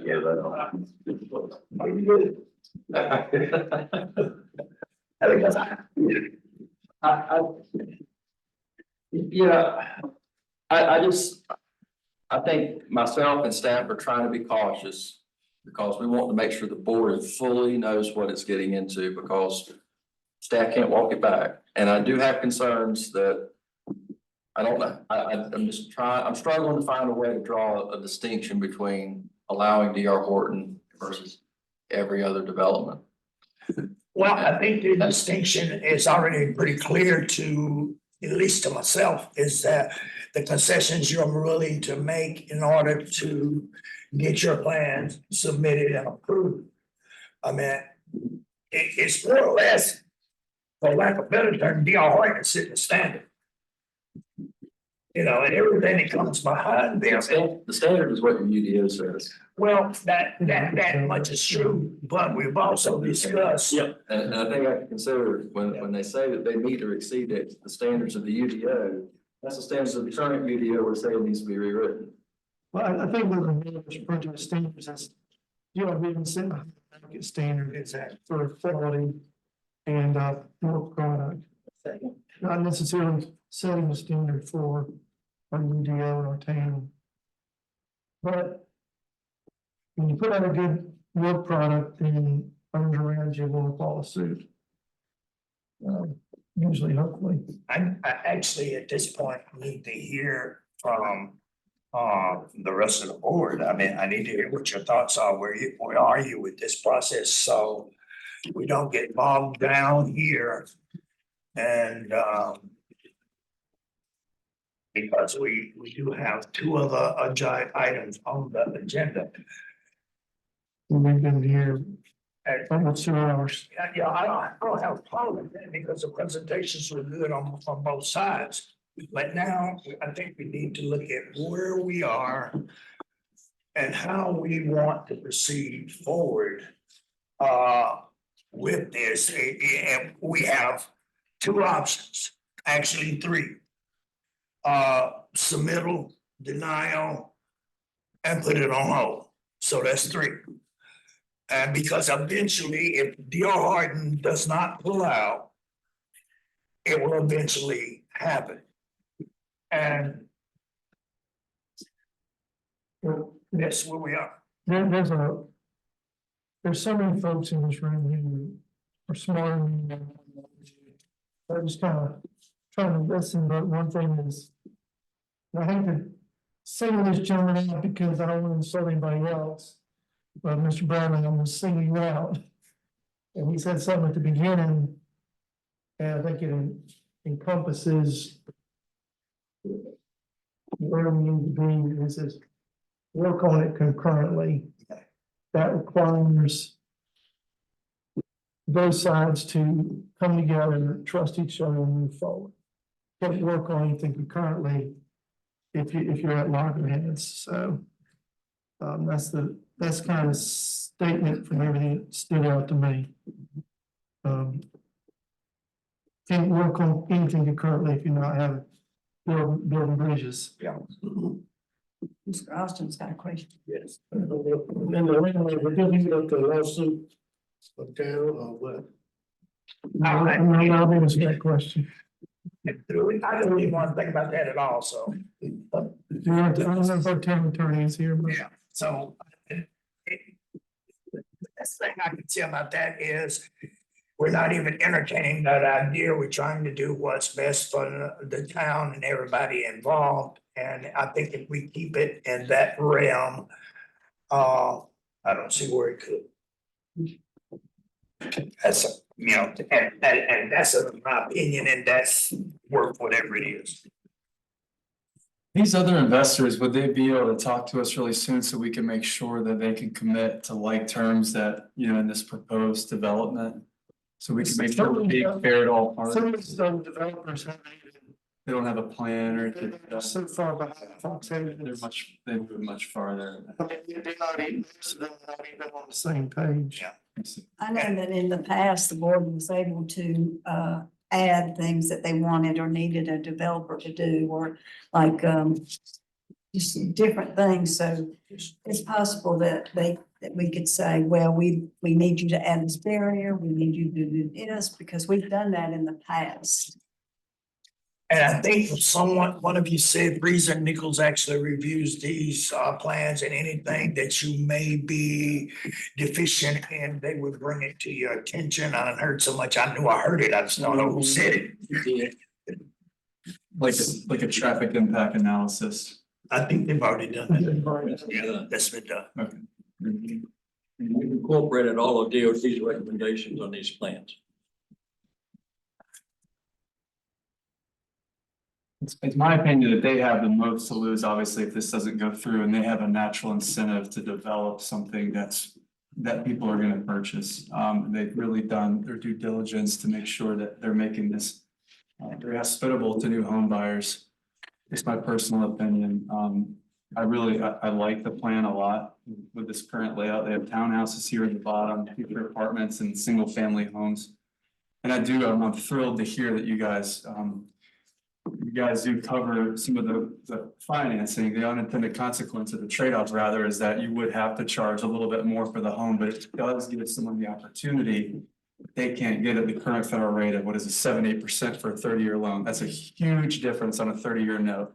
It's a difference of owning and not owning. And on a different note, I would like to commend D.R. Horton for doing that. I've never heard of any company doing that before.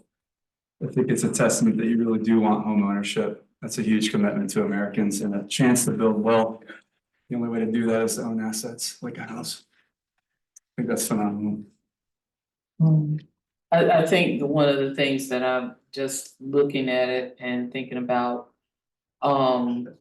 where we are in the process and just looking at availability of housing. It's hard when you have a business here, but everybody goes somewhere else to live. And so that's not putting anything back into the economy in Siler City. And I think having the housing available and almost ready for things to happen, I think that's one of the things that we need to look at too. Because, I mean, we need the revenue. And if they're living somewhere else, we're not getting a thing out of it, so. And we need the people to see that we're moving forward and that things are happening. And that they like to see, see it. Hearing it's one thing, but seeing it's good. But is there enough, I hope there's an understanding that if we accept those plans, the timeline on development doesn't change. Because we're still tied to sewer. Now, I understand there's the messaging to the public of we're trying to move things along, but it's still the same timeline of development. But it allows you to move forward with their development steps so they can move. Right. It doesn't affect our timeline, it affects their timeline. I just don't want there to be the messaging that. Our timeline is still, It's not happening. our timeline is still, we gotta get in this SOC, we gotta go to plan. We gotta get water and sewer, so our timeline is what it is, but their timeline can be adversely affected, tremendously. Hank, because the other developers haven't gone forward with a lot of their planning and they're not at this part of the equation. What are the major things in the UDO that we should address immediately to amend very quickly? That, we may have implications with other developers. That's in our next That's a great question. presentation. Okay, I just want to know what's the most important thing. Can we get that ball rolling ASAP instead of rewriting the whole thing? Because that's obviously going to take a lot longer. Right, well, and excuse me, I'm not just playing on my phone, I'm texting with Jennifer, Baptiste, and she's telling me that the other developers are ready to submit now. That they're not just sitting around waiting, but they are ready to go. Well, even in that case, it's still a standard that has been set that they would have to meet in order to get the same response from this board. Guys, we need to make a decision. No, someone needs to say yay or nay, make a motion, and let's move on because we've heard everything that we're going to hear, and we have pretty much considered all of the other options. I do need to make a statement before y'all. Yes. So if y'all approve it tonight, they can go ahead with their design and all that stuff, but they still cannot build because they can't put water and sewer pipes in the ground until they have a permit and they can't do that. I'm just like, there wants to be a hundred pattern, right? Once all that's done.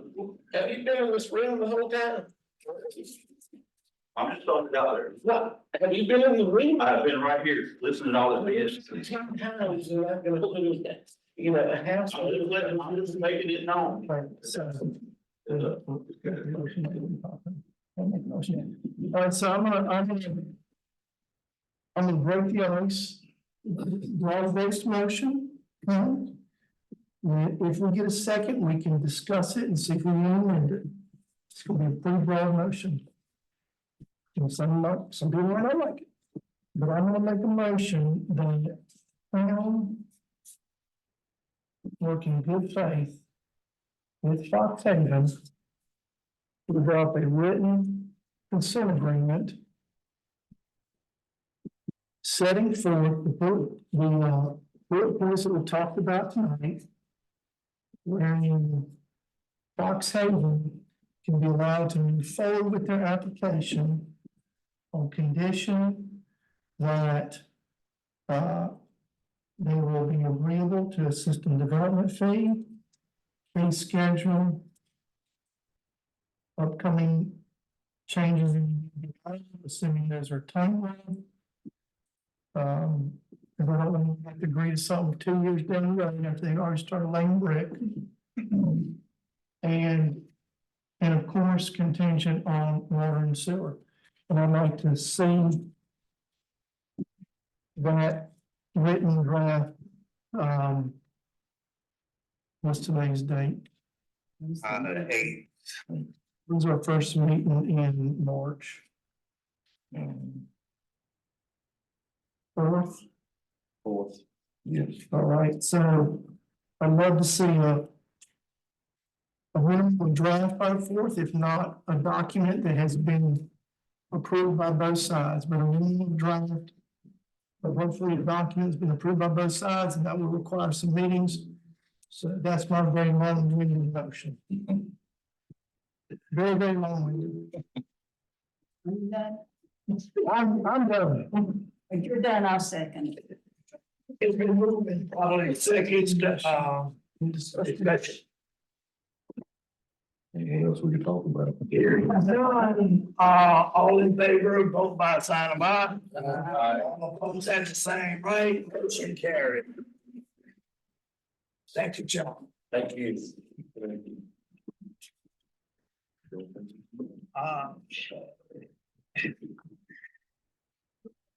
Next item is 2.2, ordinance.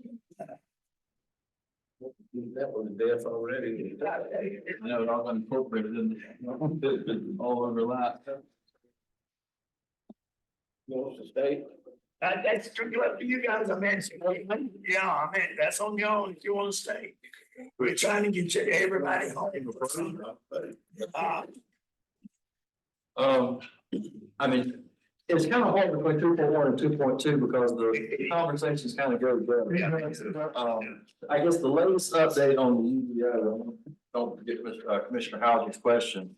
Latest update is we put out the bids for the UDO. That UDO window closed last Friday. So all the bids have been received. We received 9 bids.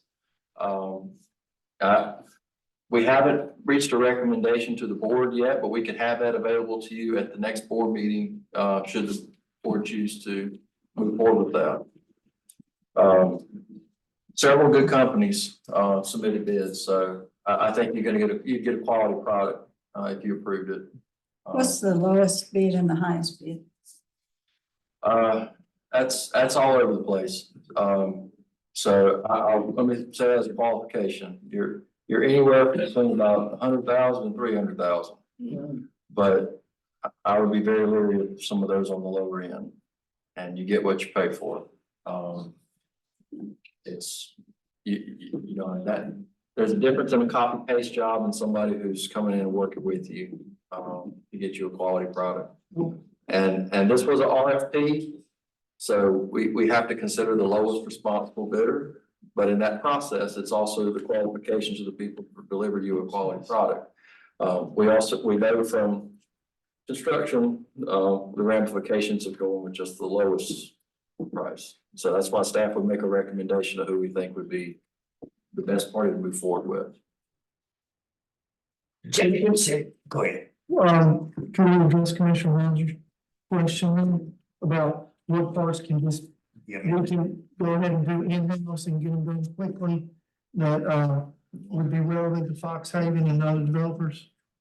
I think the biggest impacts to the town would be like, they're talking about, they have modernized stormwater retention and none of our old neighborhoods, maybe the exception of Harper Hills, has systems like that. I understand that's normal, those things get installed. I just want to make sure basic things like that can be installed, and on their map, they have an amenity here. I meant to ask you earlier, amenity, is that a park system within that neighborhood?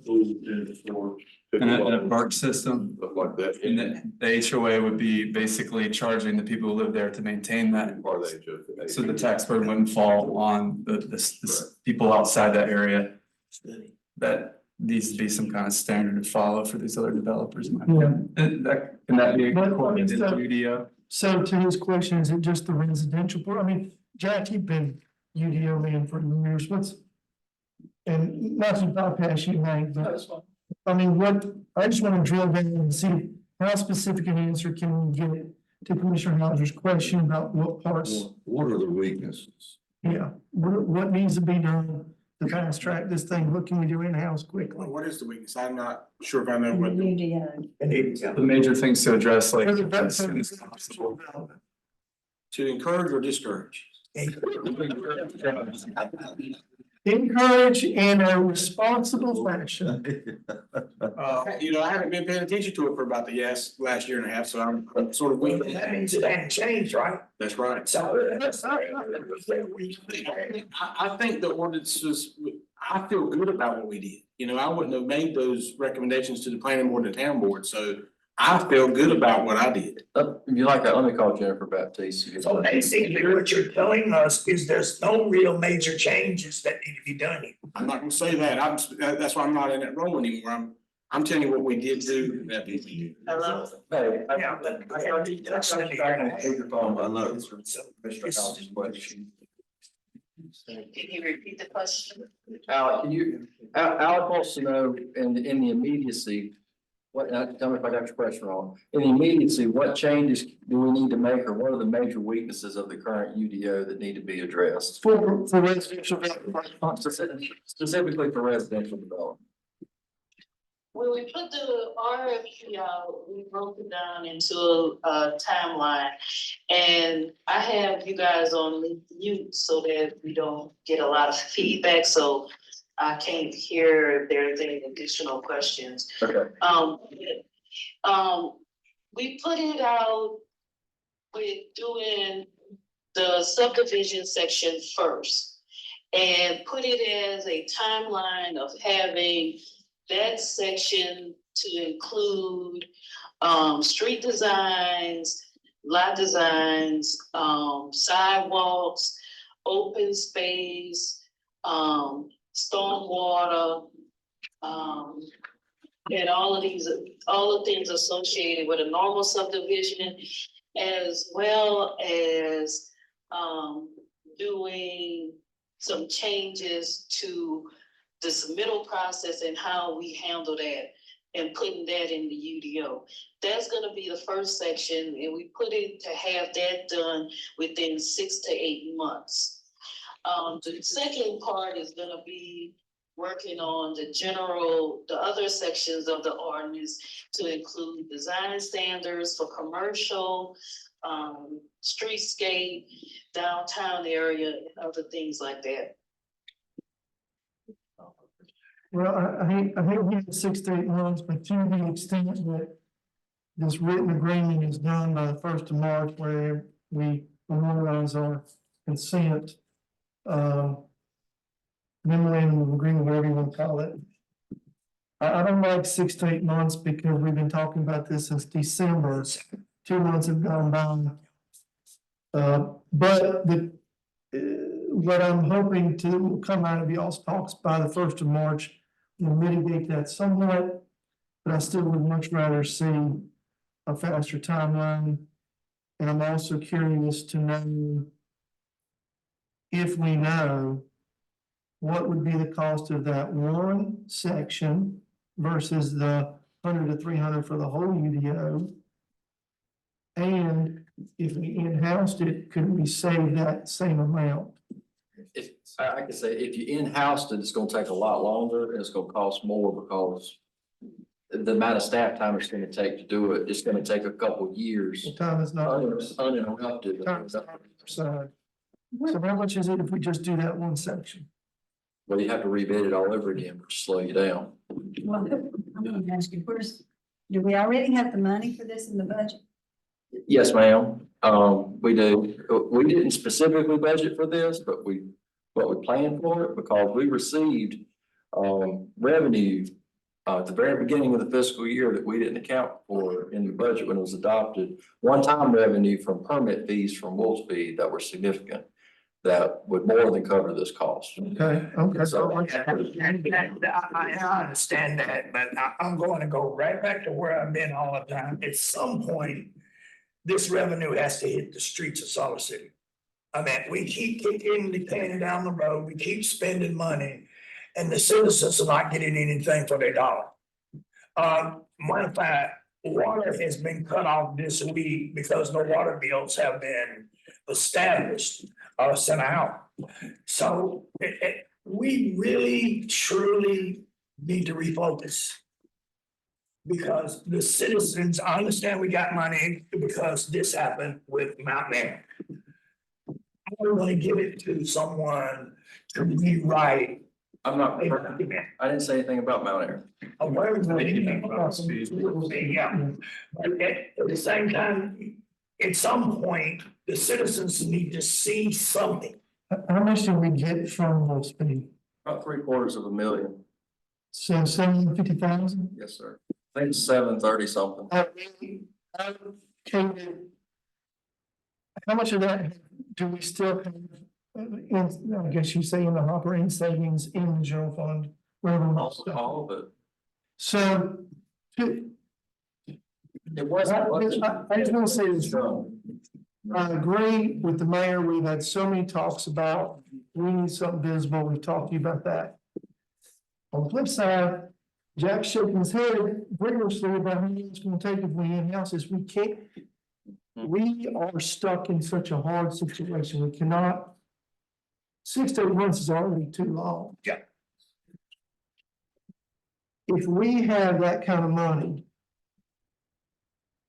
if you can give us a plan, I'm not gonna agree to it tonight and say, yeah, I'm gonna vote for that money to go to the rewrite. I wanna see what's happening. But as part and parcel of that, I would like to see how we could commit the additional funds.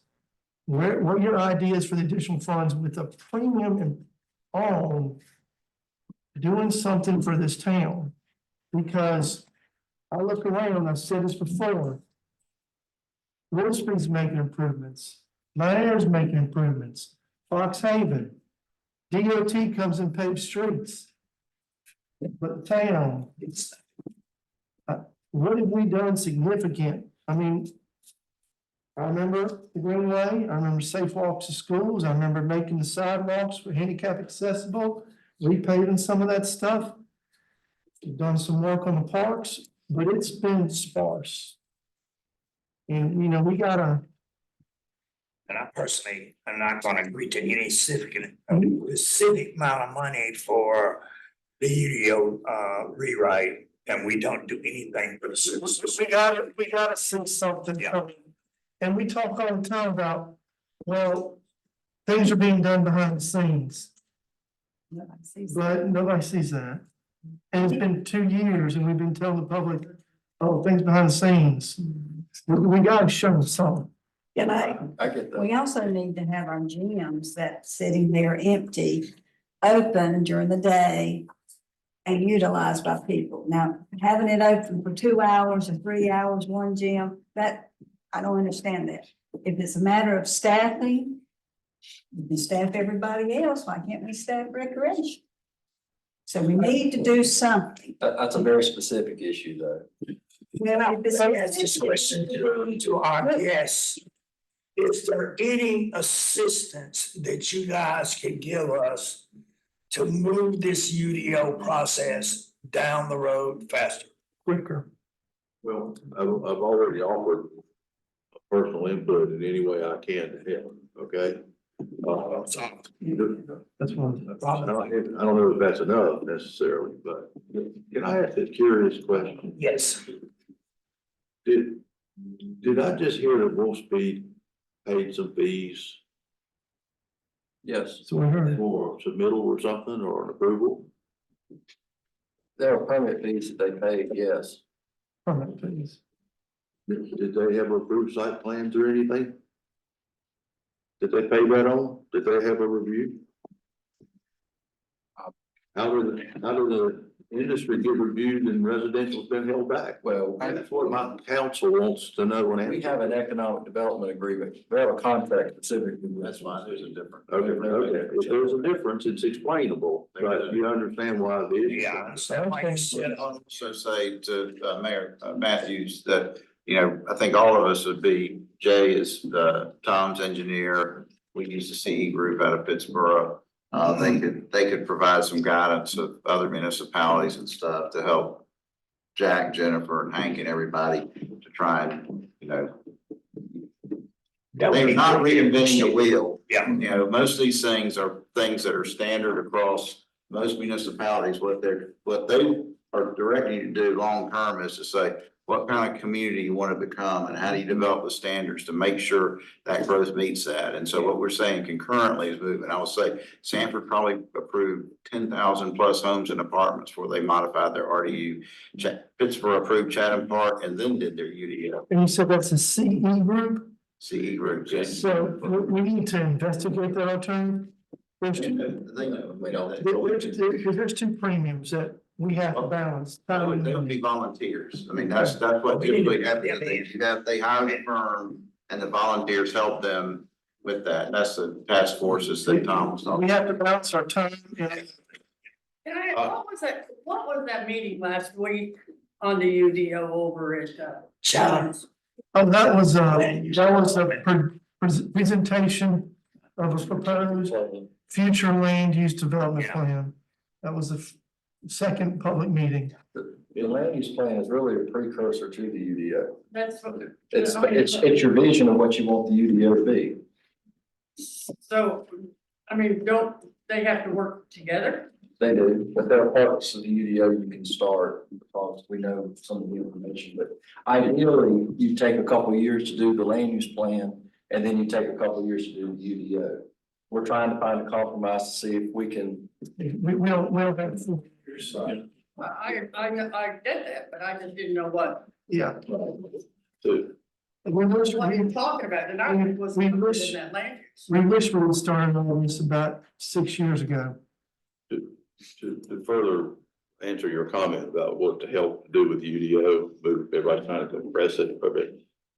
We'll be happy to work on trying to work with that, to help you to go forward, but I don't have another 6 months to wait. I don't have another 2 months to wait. And I think that's where Talking about you having to wait for no, that. that's where the agreement that we want to see about March first Just want comes to in. make sure everybody Yeah, understood. you understand it.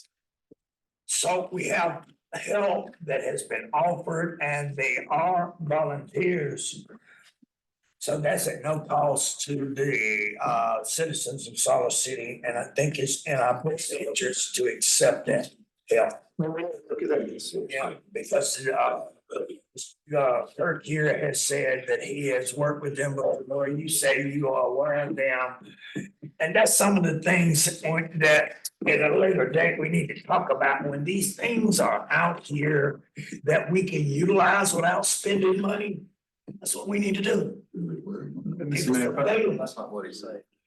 He said they're volunteers, right? We see, so you don't pay volunteers, so. No, but they're not gonna write your plan. They can just. Yeah, well, they're going to assist with writing the plan.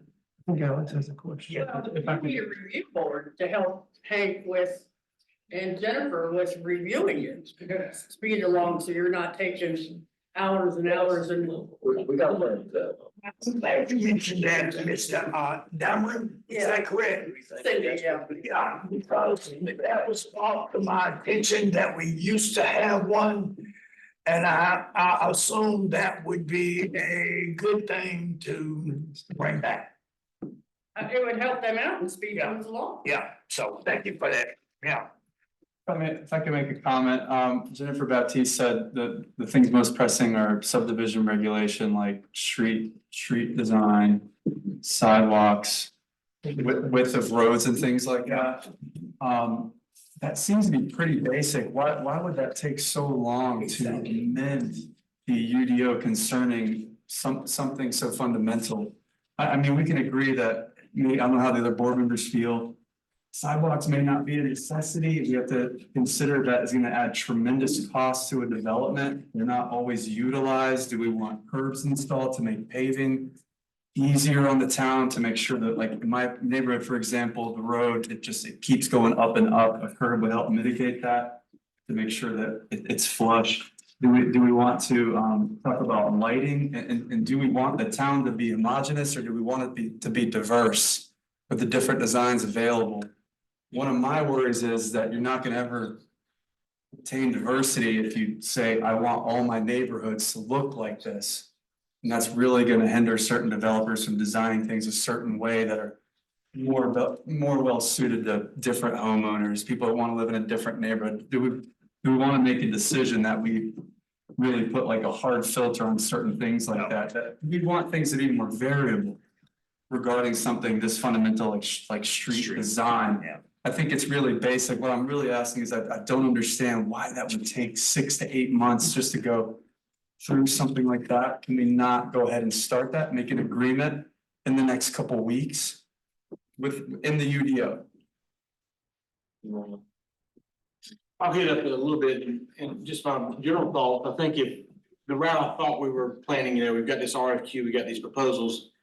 What I feel it happens is that those professionals have a lot of experience to bring us those ideas for current type ordinances. Coming out of Wake Forest and Apex and all those folks that have had these tremendous developments. So that's kind of regulations I was thinking it was kind of going to be brought in. As you're doing that's a lot of work. That's a heavy lift. But then you got to have community engagement. You got to have time to allow the public to look at these things and give us guidance on. Just like we do these master plans, downtown streetscape and the lanes plan. There's community. You want to have that public input, and that's what takes the add some time. You really want to have that either way. But I know that would be built into these processes. That's why I'm thinking 6 to 8 months, Commissioner Hauser. Public input, could we go ahead and commence that? Well, we're not even sure. Yeah. We're not really sure what they're commenting on. Okay. So, but, some things really do require a period of public comment. Public input, which is good. Absolutely. I think we can do it, faster than 6 to 8 months. I love it, because Most pressing issues. we've been asking for this since December, so I really wanna get the wheels turning. Fast track on this. Yeah. Okay. So I'm hearing is bring back a plan on the UDO right away, but also have a plan on how we're gonna use the other funds. Well, yeah, that's for me, I mean, I'd like to see that, but, there were some other comments here about some volunteer groups. Yeah. A great comment about the review board. So I think all that needs to be incorporated into a staff presentation so we can digest all of our alternatives, see how they work together, discuss the pros and cons, and then pick a path forward. But I don't think we can do it by just rotely looking at one narrow focus, which is we're just gonna hire somebody. Yeah. There were some other great suggestions tonight. CE group, review board. Jack's has made some great input in comments and with timeframes and public meetings. So we just need to, I think, maybe I'm the only one who thinks this, but I think we need to incorporate all of that so that we can get recommendations how best to have all these little Lego puzzles fit together so that we can get the best product in the quickest time frame with the least amount of expenditure for the town. It's time, money, or factors. We unfortunately, I think the conversation started off with Tim saying, this kind of got dropped in our lap, which it did. And we've been struggling mightily to keep up. And this is just another example of that. So we gotta utilize everything at our disposal. If it's a volunteer review board, we bring that back, that's great. There's people in this room who've sat on those boards. Yeah. Yeah, right there. Yeah. So your new group looks at the UDO. Yes, And sir. they look and see what they want to change, because our UDO is pretty good. But there's some things you need to change, but Yes. we don't need the whole thing rewritten. It would be, And that's what we're talking about. Yeah, it's a recommendation, working with staff and the consultants to go before the board for review. Keep in mind, keep in consideration too, there's a legal component to that too. I mean, it doesn't do any good for the staff and the board and our volunteer groups to agree, and your attorney says that's illegal. So we have to get, that's part of the time consideration We too. didn't do our illegal on our last one. I worked on it. And I'm thinking, if you have people doing this and know what they're doing, where's the problem? Well, we've never done this before. Well, we have, that's why we're getting these volunteers, and we have Jack. And so, who has done this before, I'm keep throwing you on the bus, Jack, but anyway. Can I say something? The on that UDO, there's no places for schools. Absolutely. From school, somebody. That's the land use, I mean, that has to be. No, there is. Okay, yeah, bro. On the land use, there was not a school. No, ma'am, it wasn't. I brought that to the presenter's attention. And the answer to that was, we didn't plan for that. That was the answer. We have to change the plan. So that's, I don't know how in depth that goes, we want to stay. yeah. But that needs to be on the agenda, because another thing is where the population going first. Because you got to put that school somewhere that is not in the traffic. And that's all based on where the subdivisions go that we approve, but it's all sequential. Yeah, That's what I'm talking about. yeah, thank you. You wanna take a break? Yeah. So we're done with 2.2. Yeah. So we're just gonna get that together I get and that together and work on it, and I wanna thank everybody for coming out again. It's taking this amount of time to get through this, but I think it was well worth it. I think we got something accomplished, and I think we have something standing going forward. And again, thank you. I make a motion, we have a recess for 10 minutes, maybe 15. Then we can probably second all in favor, by sign of aye. All those opposed have the same right.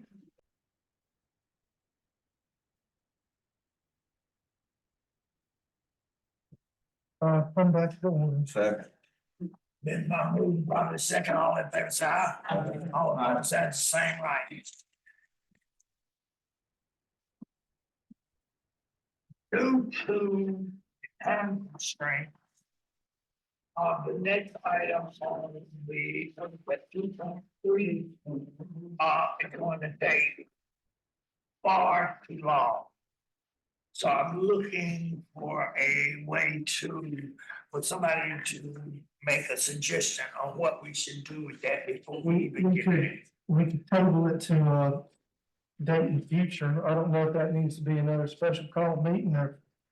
And Kim's gonna look at some stuff on that. Kim has we have a file full for the audio. Yeah, but I mean, it's gonna take a while. It's already going on now. We're only been here 3 hours. We're here 5 hours on Monday. I guess, what's the pleasure of the board? Is it wanting to know what was said, or is it wanting to discuss what the plans are for that building? Is that, What about that's two different probably time expectations. What about the timeline? The building was purchased last January? No, we discussed purchasing in February. I think it was purchased in March. February 6th. February 6th. February 6th, the purchase date and the mold inspection was, I think, in March, following month, correct? I can't remember off the top of my head, but I don't have the packet in front of me, but I think it would have been unbeknownst to the board members that there was a. yeah, I can tell you February 6th was the day that the board agreed to make an offer. The other days, I don't remember. I don't think I ever saw the actual purchase contract to know the closing date, due diligence dates. It's I'd been a while. like to have all that, but it's a bigger discussion, I think we had time for tonight. I don't think we closed on it till May. It was it was. I'm gonna pull it up right quick. Yeah. So then that inspection may have been, yeah, and it may have been based on the home inspection report that they recommended this additional inspection. Right. So, But if we can maybe table that discussion, maybe get the, in addition to audio, maybe get the contract and any reports that were done during the due diligence phase. June 2nd. Okay, because I don't recall it. What was in June second? That's when we call it. The deed was, sale date was June 2nd. Because I don't recall any discussion after that, February before it was purchased, so let's just get, if we can get the, I'd like to see at least the contract, if not the closing documents, and I'd like to see anything that was discovered on due diligence. Who we hired, what they found. So, I just think it's too big, that's my personal opinion.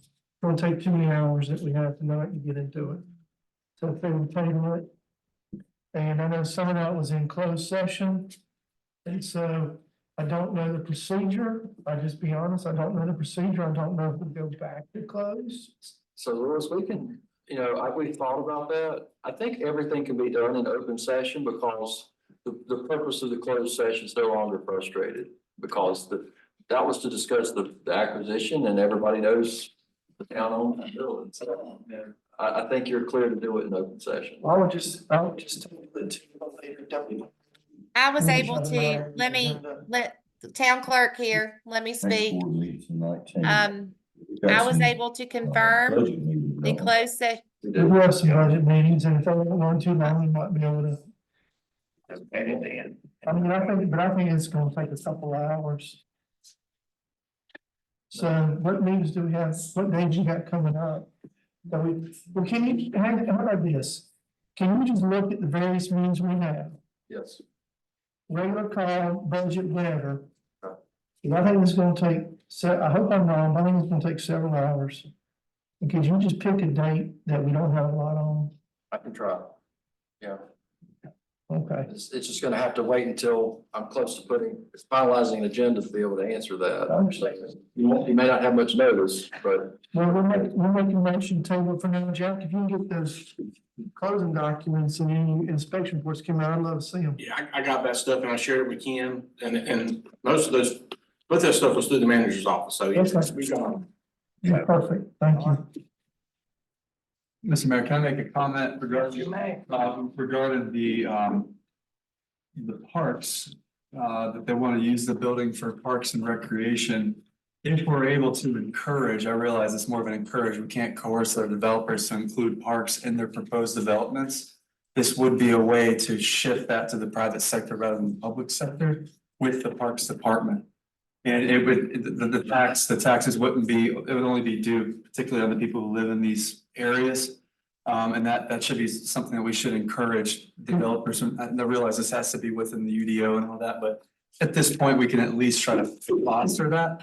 And they've already done that with this plan here, at least, I mean, this amenity has a pool, not necessarily a parks, but this could be something that could fall on developers instead of the taxpayers. Well, all the developments are not even gonna entertain the idea of having a park.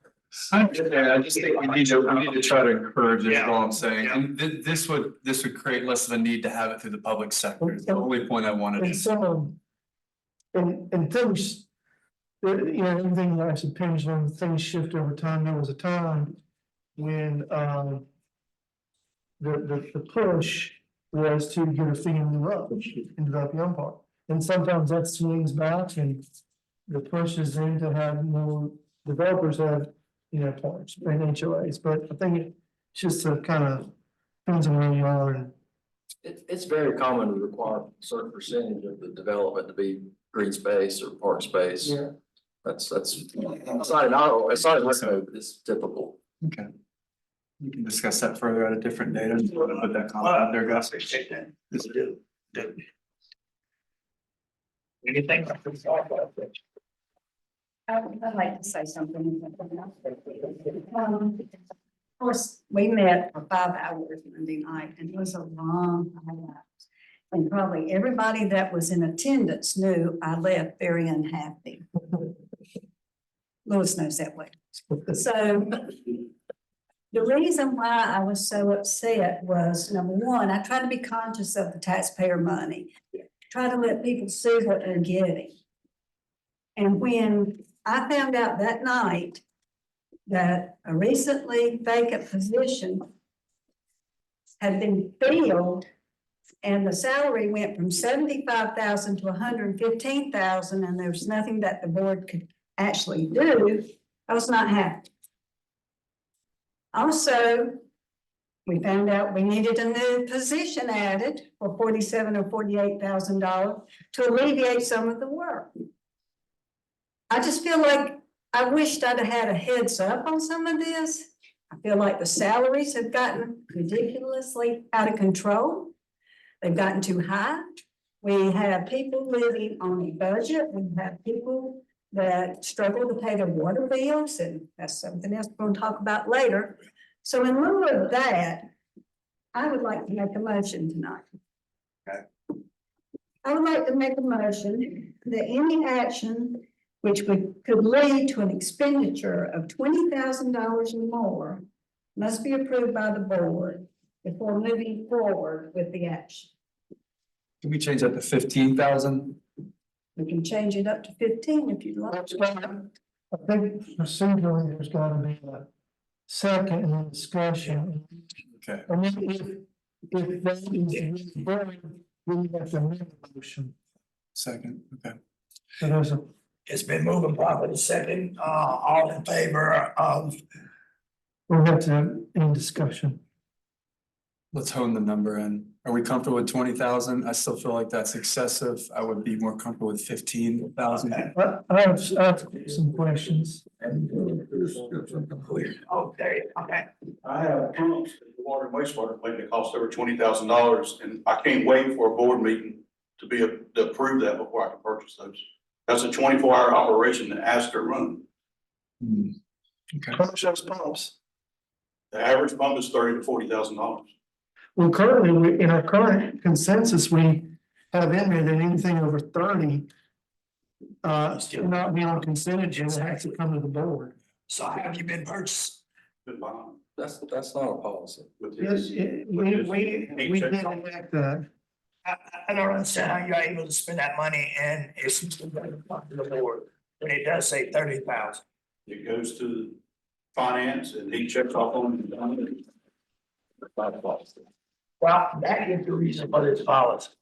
Because We have to wait. Well, Pump till 40.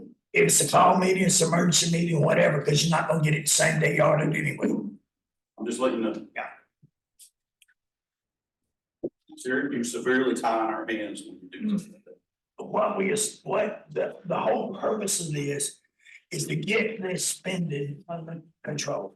I understand that completely. And that's what 24-hour they- operation. unless we take certain measures, it'll never get under control. So what's the suggestion then? You have a suggestion? I don't see nothing wrong with it now. Well, now it's at 30. I know Hank says it's not, but we had a consensus years ago. And we've kind of stuck to that. It's a motion that has no effect because you approved the budget. If it's in the budget, you've already approved it. If it's not in the budget, then we come before you anyway. That was gonna be my question. If it's already in the budget, it's already there. Right. So I'm not sure. I understand what you're saying. Are you talking about something that's not in the budget?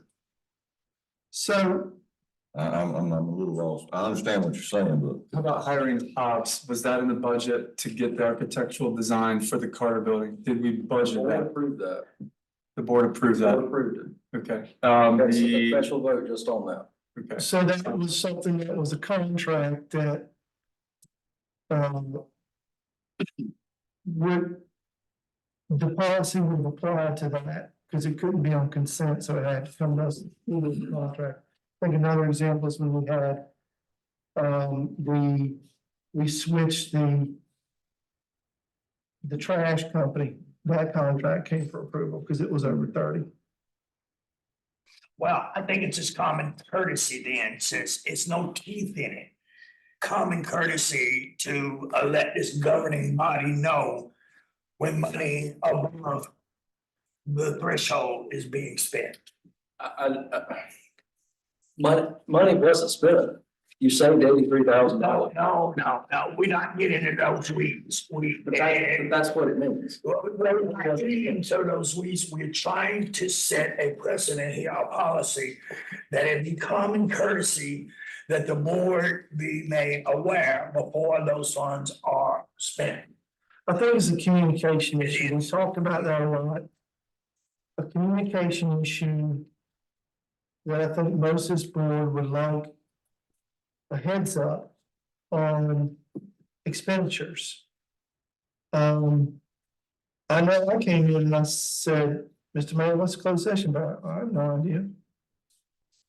And then there isn't, we do need to look at some of these experts that we're hiring. I mean, we're specifically having to talk to you about Hobbs saying they do great work. They do fantastic work, but we can't ever afford what they come up with. So we gotta be mindful of what we spend. And I think that's where Cindy's kind of going with this is we gotta be mindful of what we spend. We want more communication about what's coming down the pike. And particularly on offers. In the past, and I know, I hate to do this, because every town manager is different, but in the past, before a big hire was made, the town manager would come and say, these are our people in the hopper, got 5, 6 in the hopper, starting to look good, we've had some interviews, and we would discuss in a very friendly forum the offer range and the negotiations and staff would make recommendations. Well, I think we should start here, maybe end here and have a high and low. And we don't have that anymore. The board's already done that. You approved a salary range and a pay scale.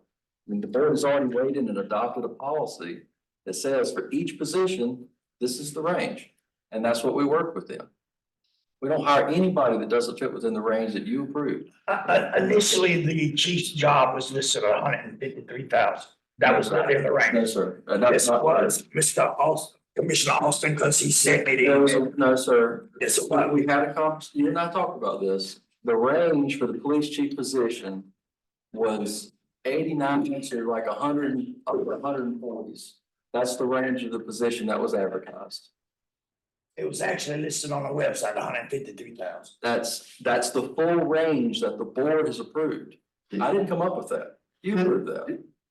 Does anybody on the board, what's the consensus? Would y'all like the heads up on that, or do you just want, just to move forward with the range, or do you want discussion first? I mean, what's the desire of the board when it comes to the expenditure of those amount of funds? I don't want to micromanage the town manager, and to his point, he seems to be indicating that there was a net savings with the consolidation of jobs and hiring Joey Smith as a contractor.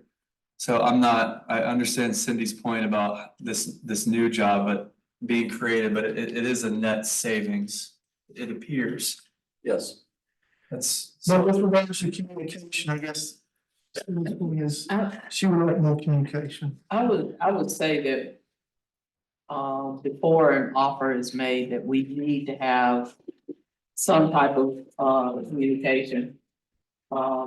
Especially when it's going to be as high as it is, just to say, this is what's going on, this is where we are, these are the things that we have.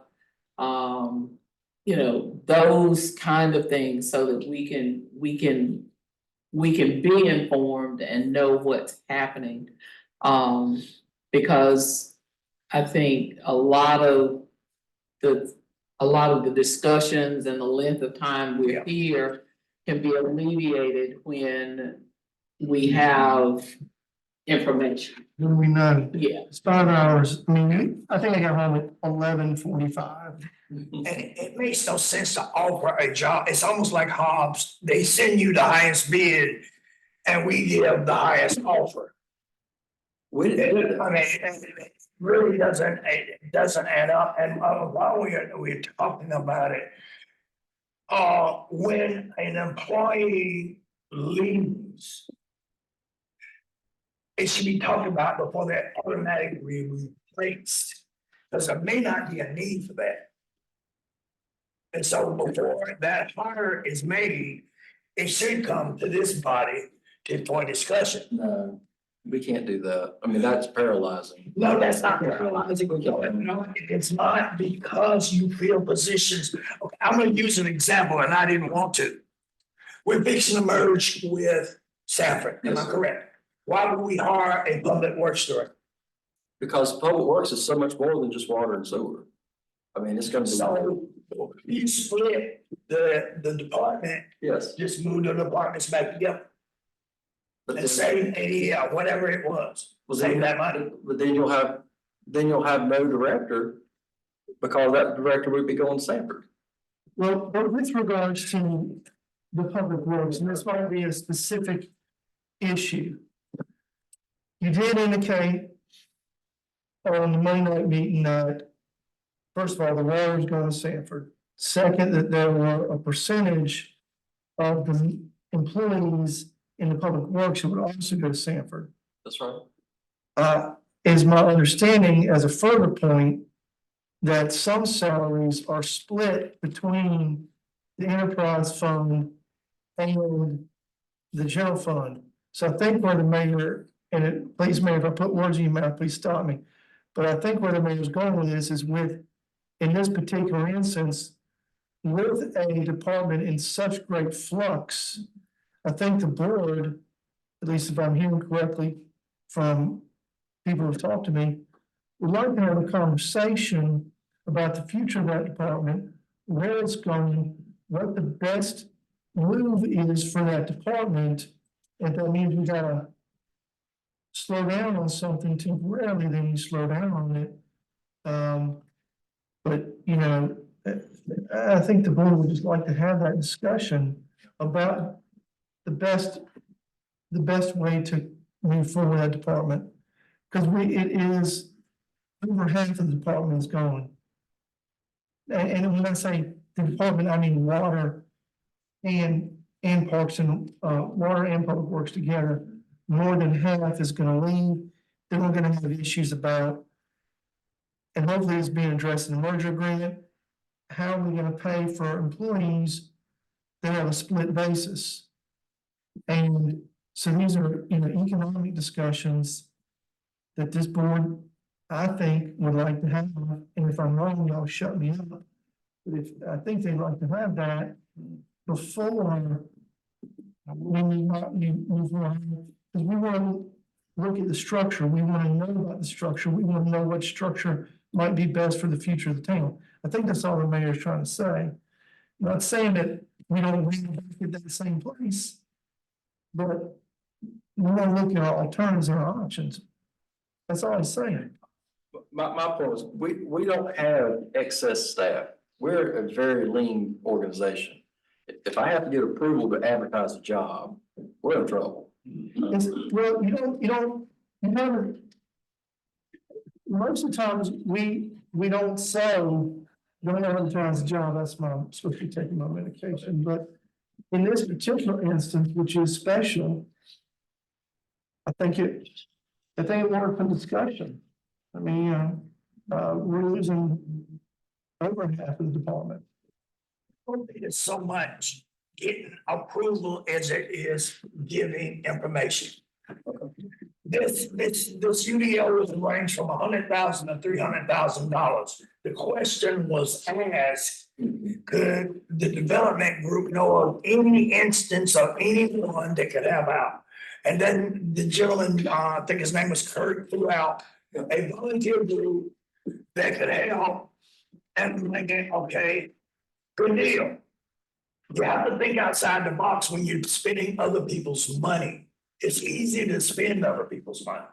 It's easy to waste other people's money because it's not But yours. we actually like this our money. Exactly. We have to be physically responsible to the citizens who elected us.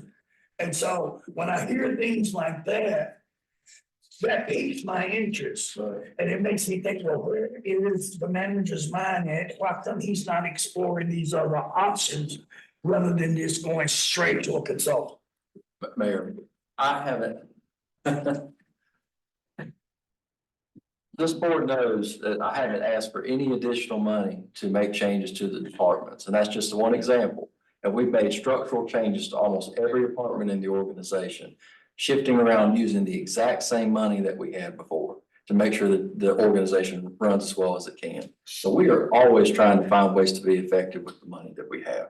But you run into situations like these consultant groups where if we don't have the expertise in-house, we don't have the volume of staff for it. And even if we did, it would cost more to do it because we have to do nothing but that and shut down other services for a few years to do a plan that a consultant can do for you in 6 months to a year. Did you really see? I did. Okay, volunteers. Well, they can't write your plan, but they can assist you. But Well, that's the whole, but that doesn't change. volunteer that should assist in the process. Yes, but that doesn't change you having to bid it out and what it costs with your consultant. I mean, that's still the process. But for the Carter building, I think we could have solicited some free advice about what they thought about with that building. Like, not toot my own horn here, but if there was mold in there, it would have been really apparent. There would have been a musty smell. That was noted. Smell in the building. That was noted by the home inspection report. I think that's what brought upon the mold inspection. That they're quoting abatement for nearly $250,000. I don't mind helping out with things like that. I've been in construction for a very long time. I know some signs to look for. Please let me help, like with things like that. I believe I can give you some decent advice. And I really think purchasing that building was a mistake and we're spending a lot of money. I know it was a good purchase price to your point, as you talked about in District 4, last year's District 4 community meeting. But I think there's a lot more than just getting a good bargain on it, because now if we're having to abate asbestos and mold, we're talking a lot of money. And we're at a point now with that particular instance where we may lose money selling it. It may still make sense in the long run, but we really, I think we could have done better if we just consulted some regular people, man, the Bubba network. I mean, that's what my buddy calls it. You have to get with people that know some of these things. We don't have to always necessarily rely on experts and consultants because it costs cumulatively millions of dollars when we're hiring people to tell us to do something and then we never even follow up on it. Tom's a perfect example. We're not gonna spend that money on that building, so we throw away $20,000 to find out that it has mold and asbestos. We've been That's a paying, waste. Mr. Mayor, we've been paying utilities on it. We don't pay taxes, but we have been insuring that building. So there are other operational costs too Yeah. that have been going on. These are just going up and up and up. So those are things to consider. We're trying to be good stewards of what little we have. And we would appreciate help with that. And that means bringing certain things to the board, so at least we would know.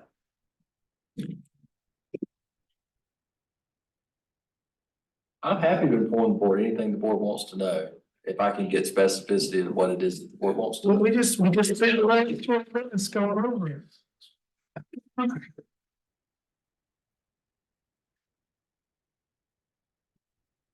I understand Chris's point about the pumps. If the pumps go out, that is an emergency. That's like not a life and death type thing, but that is an exception. Yeah, we actually have that at my church.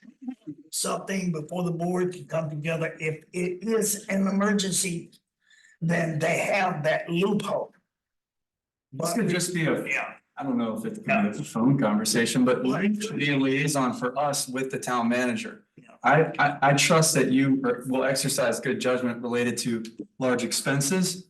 It could be a relationship that you two forge and you can be the liaison for us. We don't have to necessarily all be connected to him because we're gonna end up micromanaging every one of those processes. She comes in. We just need So. communication. I mean, the closed session was a prime example. Did we approve a fee salary? Yes. Do you have a 3 for that? Yes. But we still control the budget and we would still like to be informed. I think, Commissioner Boone put it probably the best tonight. when she was talking about information.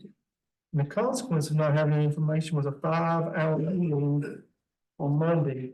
We're all very tired, we're all very irritable, we're still tired, we're still irritable. And then we're out, just flat burned out. And I mean, I know you didn't interview him over the weekend and hire him over the weekend. No. I know it's a process. And so the time to bring that up is at managerial comments. This is what's going on.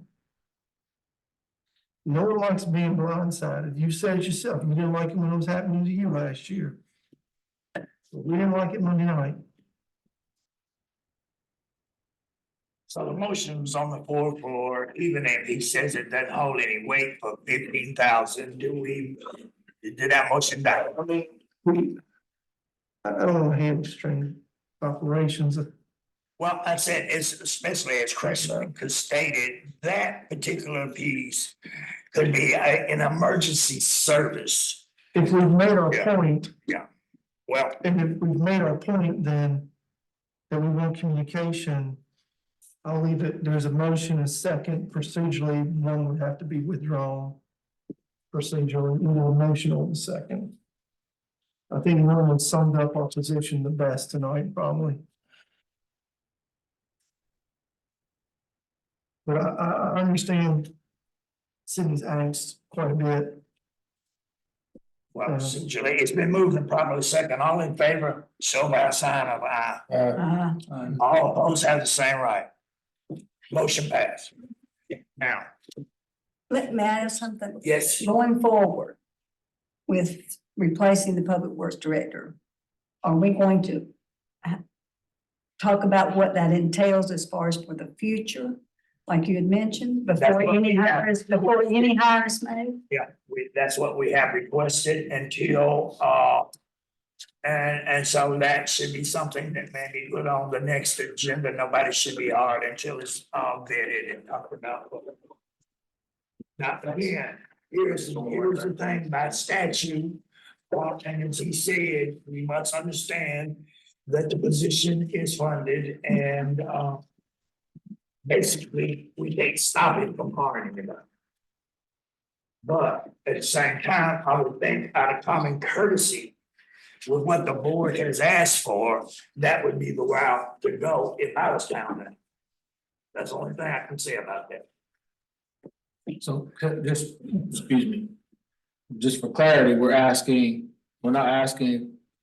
not giving approval or disapproval for Hank to hire and fire. We're just asking for Hank to be more communicative with us about his plans to hire or fire Exactly. prior to hiring or firing. Yes.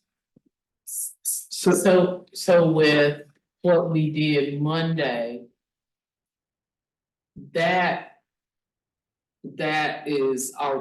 behind us, correct? Correct. So that's done. That's So it's moving forward as of today. Yeah, there's no way to go back to that. I just wanna make sure that we all have that. Yeah. That we understand that. With the motion that was just second and passed.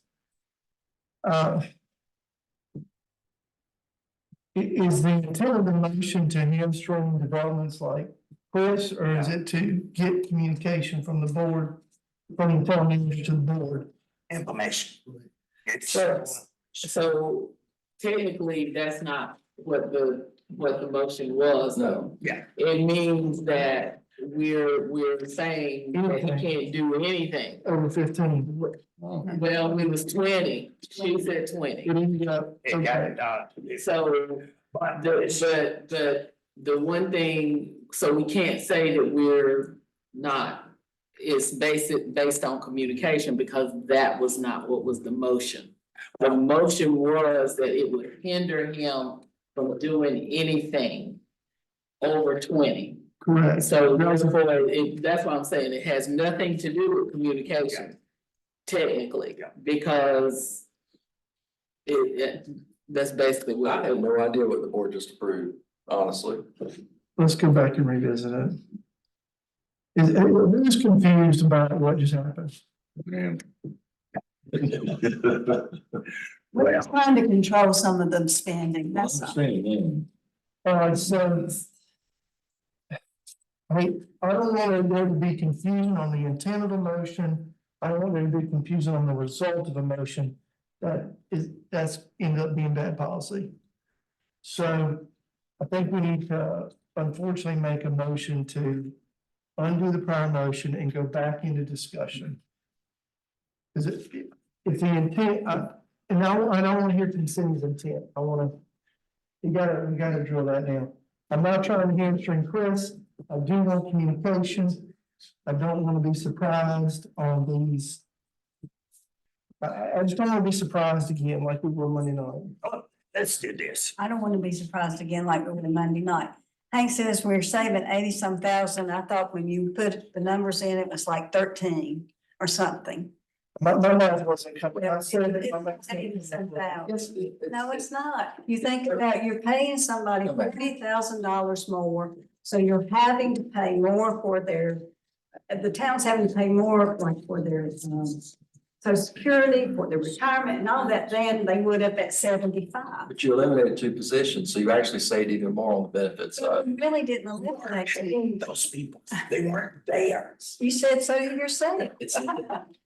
You said, you keep saying we eliminated, you can't eliminate something that's not there. If it's in the budget, it's there. Well, the budgets are amended all the time. Just because we got the money don't mean we need to spend it. I mean, I think that's where we are, just because we have the money, we can spend it. If the board approves a budget with the positions in there, then you've taken a policy position to fill the positions. So if those positions are eliminated, you have saved those funds because you treat them as if they're in a budget. So, okay. I got Well, we have a new budget coming up and that's kind of, I think I'm trying to talk about that. But I don't want to be surprised by, and then of course, when somebody asked me on the street, why are you paying that person 115 and she was making 75? That's why I say it's special. Okay, I didn't vote for it. Okay, Commissioner Bray, would you make a motion to rescind the previous?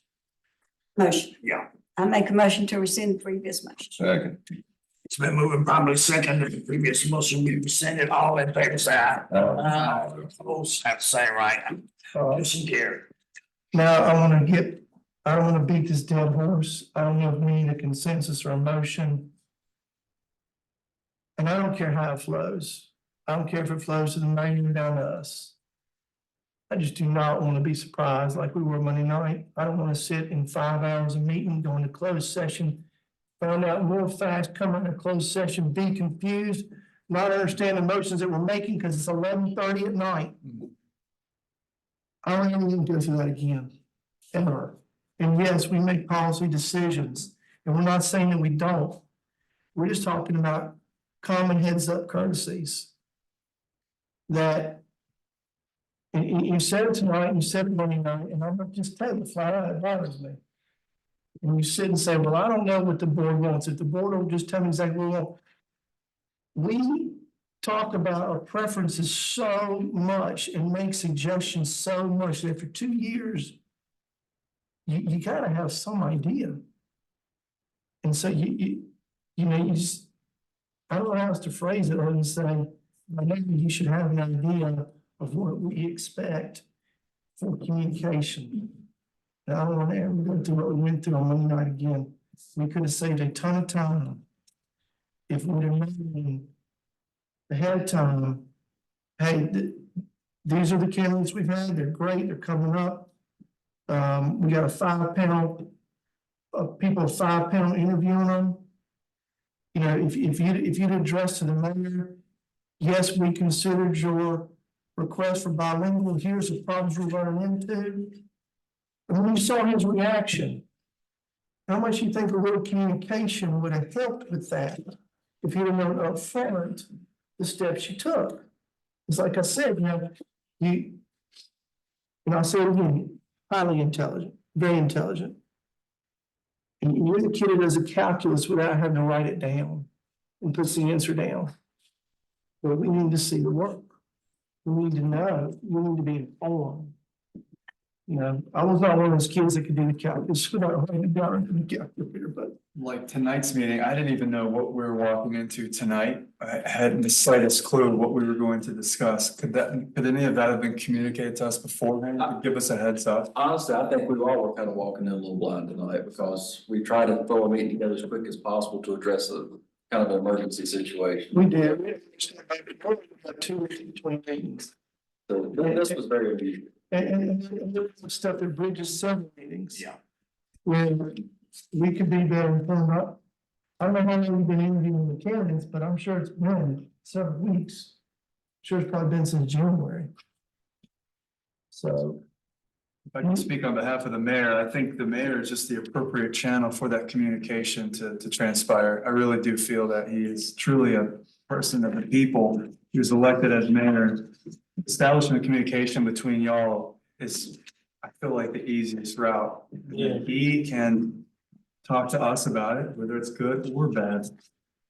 And that way we're not micromanaging your processes. And we can use text and disseminate information, and been doing that in the past, we've been using emails, but. A major hiring, he should have done that, in my opinion. She's been in, A major head position, the mayor should be aware. And I mean, it was just to be communicated. I mean, there's so many opportunities. We got the text, we got managers comment. Over and over, you could just pick up a phone. But we were blindsided on Monday, and I think we're all still a little raw from that, to be honest. Also, a little what? A little raw from that. Okay. Well, I don't think that requires a motion or policy or anything. We just would do better at what we do. And hopefully in the future, we will know what we need to know. I'm not. He has my phone number, he has me. We were at the beginning meeting before this meeting that And I'm willing to do that again. but. Well, I mean, you're more free than I am, but, you know, if I have enough time, as soon as I get a desk in the room downstairs, I'll be there 3 days a week. I mean, I need a little bit more time to work stuff into my schedule, but, and some days it's just not possible, but Mr. Mayor has more flexibility in his schedule. I get a motion to. Go ahead. I'm sorry, just a quick question. It's probably not y'all can tell me it's the right time or if it's appropriate, or if there's a more appropriate way to ask about the Paul Bryson gym. Which one, but, Look what's right now. oh, well, okay. And maybe just to start the thought process, we could maybe talk about it at the next meeting or. The condition of the building? Yeah, do we have plans for any? So, yes, Parks and Rec director's working on that right now. I don't have enough information to share, other than I can tell you it's got problems with termites. I can tell you that. It's had problems, lots of stuff. He's got several people looking at it. Like that. Did he say term? Yeah, never mind. Should not be normal maintenance. I actually asked about that and I was told that it was done on a regular basis. And they still really. They should be bonded. I don't know how they got in there, but I did ask and I was told that, yeah, it is done on, we got somebody on contract. They bonded and insured. I have no earthly idea, because if you don't watch the guy, he squirts here, then squirts there, then squirts here. I caught him in my house, so. I'm just saying, I mean, you know. Well, a lot of times, if it's a legitimate contract, they're liable for termite damage to the tune of the hundreds of thousands of dollars, so. Anyway. Maybe. We got a motion to adjourn. Motion to adjourn. Seconds. Yeah, move. I was gonna say